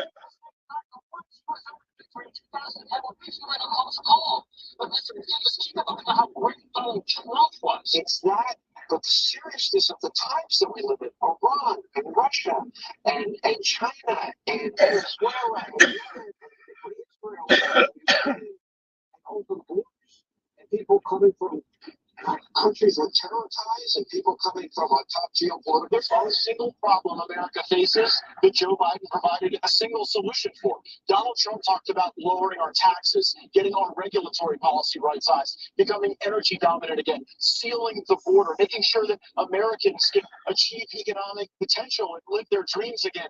Meanwhile, Joe Biden demonstrated that he is a man in decline, leading a nation in decline. We don't want to join Joe Biden in that decline. The Democratic Party right now in total turmoil. Meanwhile, Donald Trump is growing our movement with that great sense of vision. Lindsey Graham said he doesn't want Donald Trump to debate Biden again because he doesn't want the world to watch that again. That is how, that's the first war Lindsey Graham's against. Oh, damn. Yeah, my senator too, Lindsey Graham. It is terrifying to think the situation the country is in. But what's so important is that Donald Trump laid out his plan tonight. His plan for peace through strength. His plan to rebuild the military. To seal the border shut. To make our CNN crying. people. Are you the decision maker in your company? Consider this. For the first time in decades, there's a better option for a corporate card and spend management platform. Meet Ramp, the only corporate card and spend management system designed to help you spend less money so you can make more. Most corporate credit cards offer points as incentives, but those points amount to less than their worth in real cash value. Ramp's business cards offer you cash back, real money in your pocket. Plus, you control who spends what with each vendor. And Ramp software collects and verifies receipts automatically, which means you'll stop wasteful spending and close your books in hours instead of days. Businesses that use Ramp add up to 5% to their bottom line the first year. If you're a decision maker, adding Ramp could be one of the best decisions you've ever made. And now get $250 when you join Ramp for free. Just go to ramp.com/CNN. Ramp.com/CNN. RAMP.com/CNN. Cards issued by Sutton Bank and Celtic Bank, members of the IC. Terms and conditions apply. SiriusXM Pop Rocks serves up those undeniable 90s anthems, 2K hits, and today's fresh pop finds. Pop Rocks, turn it up now on Channel 6 and anytime on the SiriusXM app. This is SiriusXM. SiriusXM Radio.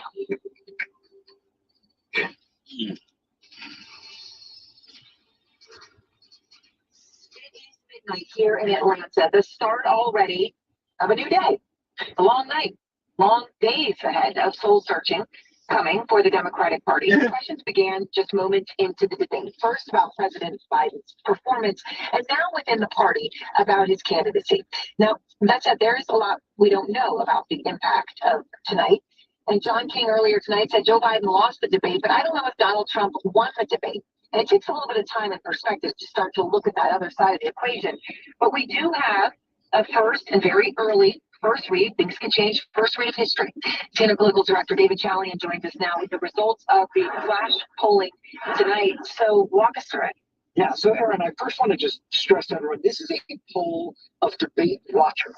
So this is not necessarily representative of the electorate overall, although I will say as a partisan makeup, these debate watchers do pretty much look like registered voters, maybe about 4 or 5 percentage points more Republican than the usual universe of registered voters. So just to keep that in mind as you see these results. That's weird. They always, years before, they always say that they're polling, they're flash polling after these are leaning slightly liberal. And the answer is a resounding Donald Trump did. 67% of debate watchers in our poll say Donald Trump won the debate tonight. Joe Biden, 33% say he won the debate tonight. Now, this group of debate watchers, they told us who they thought would win the debate going into it before the debate, and take a look at how that changed over time. 55% thought before the debate that Donald Trump would win the debate. 45% thought Joe Biden would win the debate. Look at what the debate did to those expectations. They went, Donald Trump did much better than expected. Joe Biden did worse than expected among this group. And compare this to these two men debating 4 years ago. That's not always a comparison we have, obviously. The rematch is pretty unique. And so take a look at the complete reversal. Again, that top line there is the debate tonight. 67% say Trump won, 33% say Biden. The next line is the second debate in 2020, where Biden won there by about 14 percentage points, 53-39 in our instant poll that night. This looks a little bit more like the first debate. Chris Wallace moderated 60% Joe Biden won that debate that night. 28% said Donald Trump won the debate that night. You can see how this night sort of is a complete reversal of that one. And then take a look at this question we asked. Do you have confidence in the candidate's ability to lead the country? Confidence in ability to lead the country. 14% said they have a lot of confidence in Biden. 36% of debate watchers say they have a lot of confidence in Trump. Neither of those numbers are stellar, by the way. You see 29% say some for Biden, 20% Trump. But here, a majority of debate watchers, 57%, say no confidence in Joe Biden's ability to lead the country. 44%, again, that is not a great number. That is a healthy plurality there in terms of Trump's numbers, say no ability to lead the coverage, no confidence in his ability to lead the coverage. But again, look at that. A majority say Joe Biden. They're not confident he can do the coverage. Audie, I will say, when you look at the initial screen that David just shared with us, Trump won 67%, Biden won 33%. That's not what we're hearing out there. It's not what we're seeing on social media. I mean, it's a resounding loss, but it's not 100-0, which is what. But remember, we were hearing in Thinking about a high bar, we went in thinking about low bars, and in terms of like meeting expectations, exceeding expectations, in that scenario, the former president certainly earned a win. Yeah, I mean, we came into this debate where President Biden and the White House knew this. This is why he was at Camp David with his aides for the last week preparing for this. They knew he needed to be able to quiet concerns about his age and his ability to lead after 4 years. It's not just that he's president right now. It's that he's asking voters for another term. And that was how Dana phrased the question tonight, that he would be 86 at the end of a second term if he were reelected. And instead, they're walking out of this with those questions only raised and being raised at the top levels of the Democratic Party. And the vice president defending his performance to Anderson, acknowledging that, yes, it was a slow start, though it was also a pretty difficult end as well. If you watched his closing statement, compared to his closing statement that he delivered during the Chris Wallace debate, which I watched truly this morning, it was a very strong closing statement. And this one, he didn't even mention the word abortion. And it makes all the talk of Republicans this week, including President Trump, saying that Biden was going to be on cocaine, and other Republicans claiming that he was going to be on performance-enhancing drugs.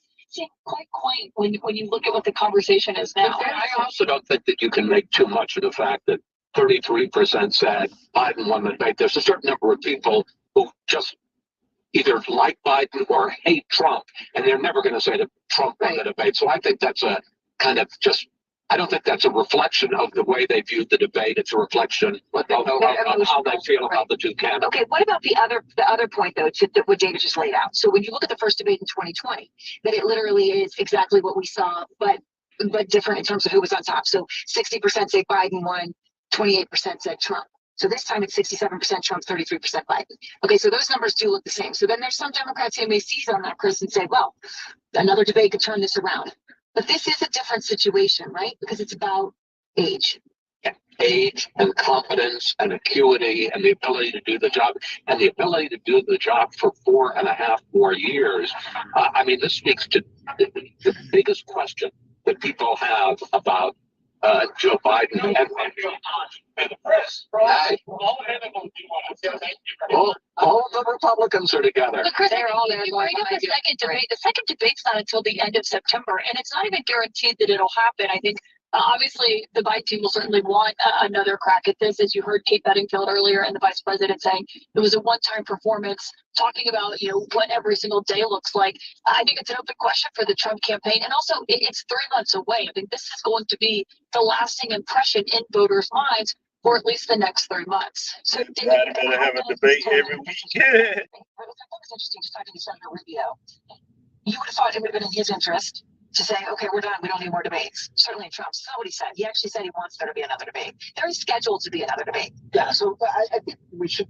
He's already accepted. It's an accepted invitation. So for President Biden to pull out of that debate, and again, he's got a summer to get through. Or Trump could pull out of it. So I don't need it. Well, I highly doubt that. I think Trump will walk away thinking tonight served him well. He wanted more debate than the two that they agreed to. So I don't see any necessarily any change from Trump coming. He enjoys the ability to get command that kind of attention.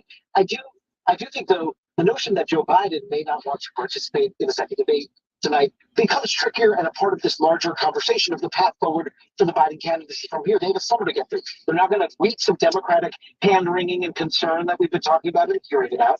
Then they're going to have to get through the convention should he stay indeed the nominee, and there's no reason at this moment to think that he's not. We'll see what happens there. And then on the other side, so yet another test for him, his convention speech and the like, that this will be a conversation piece. And then head into that debate to kick off the voting season. Remember that debate on September 10th? That is right up against when people early voting. Early voting. And so that would be a big move if he's going to remain the nominee to pull out of the debate. All right, all stay with us. Next, we're going to go to the battleground state of Michigan, where a focus group of voters watched the debate, is standing by with our Laura Coots. They started the night undecided. So let's see what they're telling Laura about how they feel now.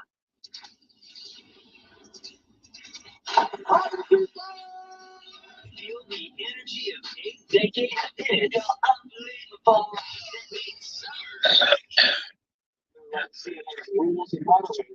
I'll drop them. Anybody want to come up? The senior national correspondent Kevin Gork is live in D.C. with more on that side of the story. Kevin, good evening. And Trace, credit where credit is due. Jake Tapper and Dana Bash moderated a clean, balanced, and focused debate tonight. And while both presidents were surprisingly unfocused at times, repeatedly ignoring very straightforward questions, it was clear, at least among those in the media observing tonight, that President Biden clearly missed the mark. There is a deep, a wide, and a very aggressive panic in the Democratic Party. They're having conversations about the president's performance, which they think was dismal.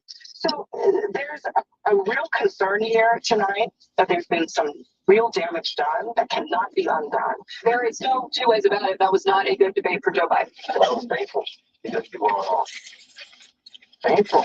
And there were similar sentiments online, most poignantly from the venerable Nicholas Kristof himself. I wish Biden would reflect on this debate performance and then announce his decision to withdraw from the race, throwing the choice of Democratic nominee to the convention. Someone like Gretchen Whitmer, Sherrod Brown, Secretary Raimondo could still jump in and beat Trump. And while that is certainly debatable, the consensus tonight seemed to be that Biden lost this debate the first 5 minutes, improved at times, but clearly Mr. Trump was stronger throughout. And when he quipped, and he said, I'm not sure what he said there at the end, and I don't think he knows either. It was at that moment that seemed to solidify the president's, not just his opinion of what he was dealing with tonight in terms of his opponent, but it really seemed to reflect the sentiment of a lot of people watching tonight, Trace. Yeah, it's a fair assessment. Kevin Gork, live for us in D.C. Kevin, thank you. Let's bring in the president of Lansky and Partners, Lee Carter, along with District Media Group President Beverly Hallberg. Thank you both for coming on. I want to play this media montage of what people are calling this Democratic meltdown. Watch, and I'll give your opinion. The conversations range from whether he should be in this race tomorrow morning to what was wrong with him. The universal reaction was somewhere approaching panic. started minutes in. It started with the first couple of answers, and it has continued throughout the night from a, oh my God, oh my God, oh my God, to what do we do about this? And it involves very senior people in the Democratic Party, including elected officials, saying we have a problem. And just to co-sign what John is saying, I mean, the panic that I am hearing from Democrats is not like anything that I have heard. I mean, Beverly Hallberg, that's a question for you, right? What's to be done about this? It's kind of amazing that they're in this predicament right now. It really is, because the writing has been on the wall for a long time. It is true that Joe Biden did fairly well in his State of the Union address, but that was via teleprompter. I think this debate was all about his delivery. It wasn't about substance. Part of that is because both of these candidates have been president. We know what their policies are. This was about whether or not he could make it through 90 minutes. And what all of us saw was him, even as he began, shuffling up to the stage. And within his first answer, we knew it was bad. It was actually worse than I thought it was going to be. And of course, this is after 5 days of prep. I think there comes to a point where even in media that have covered for them, they realize the writing is on the wall and they can't cover anymore. It's the 5 days of prep that a lot of people keep going back to, and they saw this, and they never told us about the cold until after the debate happened. Now to you, Lee, the headlines that people are going to read tomorrow. PDI says, looks and sounds ancient. Biden's appearance roasted minutes in the CNN debate with Trump. The Associated Press, in the first half hour of debate, a raspy Biden delivers rambling answers while Trump counters with energy and falsehoods. And Politico writes, Biden is toast. Calling it now, Biden stumbles, rambles in opening of debate. You talk about polls, Lee, what you do. How does this affect those? Well, we just finished a focus group here tonight with voters. 5 of them were undecided voters.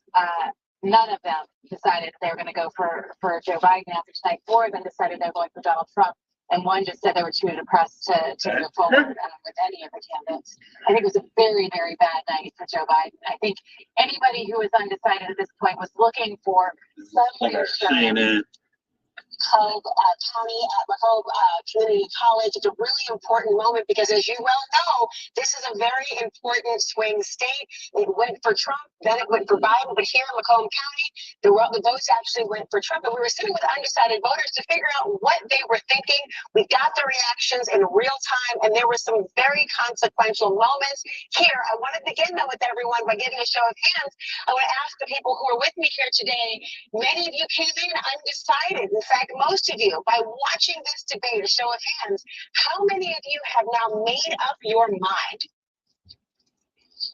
This is unbelievable to think about how impactful and influential this very moment was. I want to get a sense from all of you. We were all watching the appearance of the 2 candidates. What did you make of how they both performed and the way that they were appearing in the camera and beyond? Who had a strong reaction, especially to the age component? I would have to say, after watching the debate and watching how Biden handled himself and answering the questions, it reassured me of his unassurance, be able to lead our country. I'm concerned he was hesitant, very not cognitive. Seemed like his data, he was missing his numbers. So very concerning. That's somebody I don't think that needs to lead our country. Does anyone share that same opinion? A couple of you do. Who does not? Let me ask you. One of the big things that a lot of people forget, when we are typically speaking in day-to-day life, we tend to stutter as well. So sometimes it will take time to be able to think about what you're going to say. But regardless, when it comes to a strong leader and what we're looking for in a leader, I'm looking for somebody that I trust to be able to uphold policies that will protect me and are more concerned for the general well-being of everybody in the United States, which I got more from Biden, considering he did a lot more talking about policies, what he's done and what he plans to do. Whereas on the other side from Trump, all I really heard was, I've done this and it was the best ever, but I never heard what it was. Or I heard that Biden was the worst ever, but I never heard why. So there was a lot that was left unclear for me. So while he may have appeared like a stronger candidate, on paper, there was a lot missing in terms of actual debate. Blah, blah, blah. You're not along, but so what do you say, so? I would agree with that. And the rules of the debate were you could not bring notes or any written material. So I defy anybody to try to speak for 90 minutes and not forget some facts. And the fact that, he struggled with that. He's always had a stuttering problem. But like she said, I think the leadership qualities are there. There was a very big moment as well in terms of a conversation about the felony convictions. As you know, there are 34 counts out of Manhattan for the former president of the United States. That was actually addressed today. I want to play for you all again and remind you of that moment. He could be a convicted felon as soon as he gets out of office. Joe could be a convicted felon with all of the things that he's done. He's done horrible things. All of the death caused at the border, telling the Ukrainian people that we're going to want $1 billion if you change the prosecutor. Otherwise, you're not getting $1 billion. If I ever said that, that's quid pro quo. How many of you heard that conversation between Trump and, of course, the debaters talking about the so-called weaponization of the government? Who believes and agrees with Trump here that he was only targeted because he was a political opponent? I agree. I agree. Mm-hmm. Well, you kind of grimaced for a second as to that agreement. Why? I definitely think that was a political move with the timing of how the charges were brought forward, and even the charges themselves. I'm sure there's many corporations who have employees who take care of the financial documents that write down a legal expense, and you just pay the bill. I mean, I wouldn't question every legal expense on a report, but that's a felony. Let me ask you, Steve, as well on this point. You seem to be nodding along. What's your reaction? I think that it's not so much the crime, it's the process or the process leading up. They're trying to use up his time so he can't campaign, use his money, his resources to pay for legal fees so he can't compete with Biden. I think that his mental acuity is a lot better than Biden's. Biden seems to be very tired. Actually, I'm tired of both of them because they just keep going back and forth. We just need to get some younger people in there that have clean records that start over. Well, there was a moment I want to get to talking about sort of clean records or the tit for tats you're talking about. There was an exchange happening, this time mentioning the convicted felonies, also the accusations of the allegations of having sex with a person who was a porn star, the allegations we've heard time and time again. There was a moment old Trump some money, you know that, right? People and decided voters had some pretty strong reactions to it. You're going to see on the bottom of the screen how they were reacting, how they were divided in different moments and reacting in real time. Listen to that moment. The crimes that you are still charged with, and think of all the civil penalties you have. How many billions of dollars do you owe in civil penalties for molesting a woman in public, for doing a whole range of things, of having sex with a porn star on the night? That's not a crime. I wouldn't care if he did. Hell, you got $1 billion there, right? You fuck anybody you want. I didn't have sex with a porn star. I wouldn't care if he did. Hell, I didn't care if Bill Clinton got his dick sucked in Oval Office. Yeah, you're the president, damn right. This is gonna suck your dick. I'm thinking of the fact that I have 3 teenage boys that are sitting back and they're watching this presidential debate. And when I was growing up, we would have never been talking about molestation, rape, and having sex with porn stars. But here we are. So what kind of example am I setting for these 3 teenage boys who are watching both of these guys squabble on in this way? Which one of you or any of you were satisfied by the debate in terms of their performance to make a decision tonight if you had to vote? Would you know who to vote for tonight? Can I ask you who you thought won, Biden or Trump? Biden, show of hands if you think he won the debate. Who thinks that Trump won that debate? Who's undecided? It's a really telling time, particularly in an area just like this, where those candidates are focused on an audience just like this. Could they persuade them? Could they make them decide? Tonight, many have already made up their mind as a result of what we saw. Anderson? Our coach, thanks, and thanks to all your group. Really appreciate them watching it with us back with the panel here in Atlanta. Not sure where to go tonight, but you made a great point about Kamala Harris. right after she talked. I just wanted to make sure people had a chance to hear from you on it. I thought it was really well put. Well, right. Nobody want to hit the link. Debriefing on that as well, because the conversation right now is also about her. Yes. And I thought her interview with you, Anderson, was one of the best times I've seen her in an interview with anyone. Yeah. And she clearly understood the moment, the challenge. She needed to defend the president, but she needed to defend herself as well. And I think that one of the things that people always want to see more from her is her personality. I'm looking at it. I'm looking at it, the vision. My first time getting the visual. Trump looks way more presidential than Biden. And there's probably no more time in the 3 years that she's been vice president that has been more important than right now. Whether or not that all this chatter about what happens with Joe Biden means anything or not, voters need to understand who she is and whether she has what it takes to be in the second in line to the presidency. The reason I think it's so important is because I think if people had seen that Kamala Harris and the kind of confidence I think that she brought out in a lot tonight, a lot of Democrats took heart in Kamala Harris. She was on our air and other places, and the people are feeling confident in her.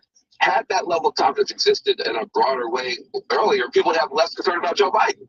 Part of the concern about Joe Biden's age has been people not having that confidence in Kamala. So it's this kind of double thing. So I do think, I'm just trying to track what's going on here. I do think Kamala Harris did herself some good tonight, which ultimately made her. Where's she been? No one's kept her around. That's not my job. I'm just locked in the closet. I'm just pretty good tonight. Stop. Gilbert Humphrey once said the two biggest clubs in the world are the would have club and the should have club, and neither are worth belonging to. It really doesn't matter now. What does matter is what application does it have now. And I'll say one thing: she has been doing a lot better lately, and she did, I think, tonight. If there's a vice president, for all of the caricaturing of her, if I would not want to be the person sitting across from her in a vice presidential debate, and there's supposed to be one, but we'll see if it happens. So listen, there are very real concerns tonight in conversations that are being had, hand-wringing about what is going to happen. What the Biden team is obviously going to do is wait the next couple of weeks, see if the polls shift. But I expect that you're going to see not just the vice president out more, you're going to see Gretchen Whitmer out more, you're going to see Gavin Newsom, and they're going to be campaigning for Biden, but they're also showing the chops that they have, because there is a non-zero chance after the performance tonight that a change has to be made. Shadow presidency campaign. That's actually a very strong judge, but not the strongest person at the top of the ticket. Guys, this conversation about her, listen, first of all, this was not a good interview. She couldn't answer a simple question about what's Joe Biden like on a day-to-day basis, because the honest answer is not acceptable. That's number one. Number two, listen to what you're saying. The sitting president of the United States is so out of it and infirm that you're now turning to the vice president of the United States to carry your ticket and your party when they are currently in office, supposedly running the country. This is a scandal. The White House press secretary this last few days have been telling us, oh, the videos you've seen of Joe Biden aren't real, they're fakes. The U.S. government right now has a president, and none of us are quite sure what goes on a day-to-day basis, and you're putting all your hopes and dreams into the VP. Okay, that is not true. Somebody who left that White House about a year and a half ago, I can tell you that he is somebody who is very direct in meetings. He's great. He had a bad night tonight on the debate stage. I'm not disputing that, but I can tell you he drives the ship in the White House. He's the person who makes the decisions. For details. He's always asking you for the dang thing you don't have. Not for nothing. And so I understand what you're saying, but to say that Kamala Harris was lying about Joe Biden, about how Joe Biden, she did though. But by the way, world leaders are point out that what Scott is doing right now is he's doing the Republican Party line there. This is what Republicans are going to be saying.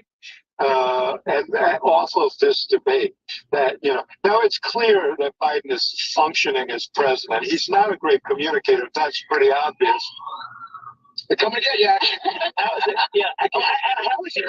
it clear that he's functioning as president? How is it clear?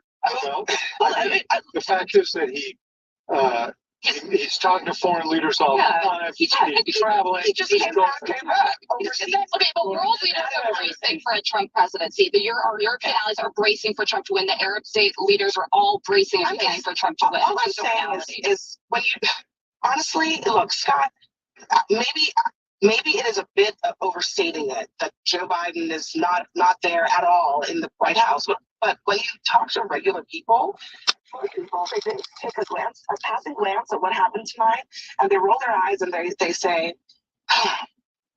why is this our choice? And it confirms to them their view that this is basically something they don't need to pay attention to because they have nothing but bad choices. That is a very, very bad thing for Democrats. I don't think a lot of people are sitting here analyzing it to the degree that we are, but for most regular people, they're just saying it confirms what they have already believed about Joe Biden, about whether he can do 4 more years, about whether he is doing a great job today in the presidency. I mean, let's not forget his approval rating right now is partially because a lot of Americans don't believe that right now he's doing a job that they like. And if you just go home, Joe. Go home, Joe. So the third-party candidates matter more at the moment. The president has a motivational energy issue, enthusiasm issue with his base. He did not help himself tonight. He likely hurt himself tonight. It's June, so maybe this all passes. The conversation among Democrats is going to try to figure that out. But remember, Georgia, where we are, 11,779 votes, right? Wisconsin, 25,000 votes. Pennsylvania, 40,000 votes. Arizona, 10,000 votes? I don't have all the math in my head. He can't afford to lose much. Trump voters are going to come out. We know that.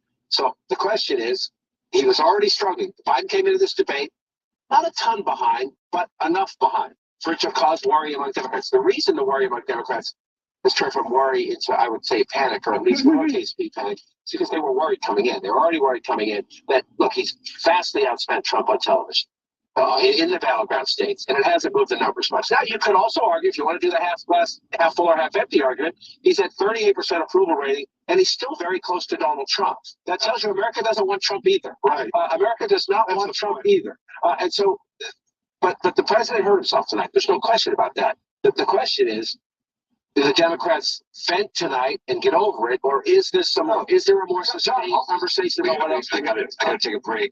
Everyone stay here just ahead. We have more new numbers from our CNN Flash poll on tonight's debate. We'll have that in a moment. All right, I'm about to go ahead and get us off here. I appreciate y'all coming in. Team Trump, we vote for Trump. Are there negative posts from an ex-employee? Remember, if you don't like Donald Trump, or if you don't want to vote for Donald Trump, motherfucker. Right or wrong, it's your. If you don't like Donald Trump, or if you don't want to vote for Donald Trump, fuck you. You fucking cuck motherfucker.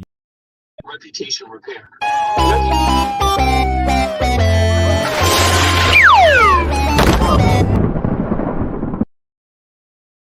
Information. At the end of the day, you gotta vote for Trump. At the end of the day, they gotta win.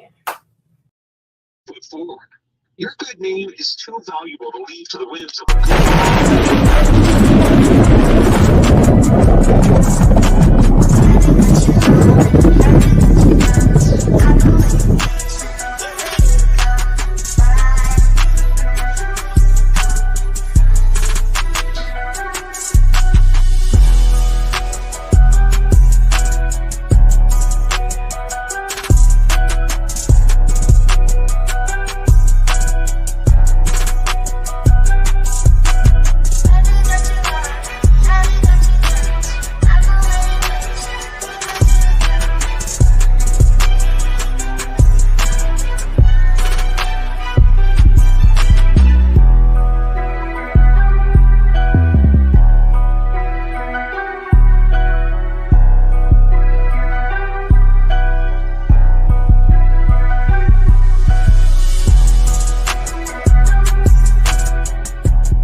What's going on, Juco?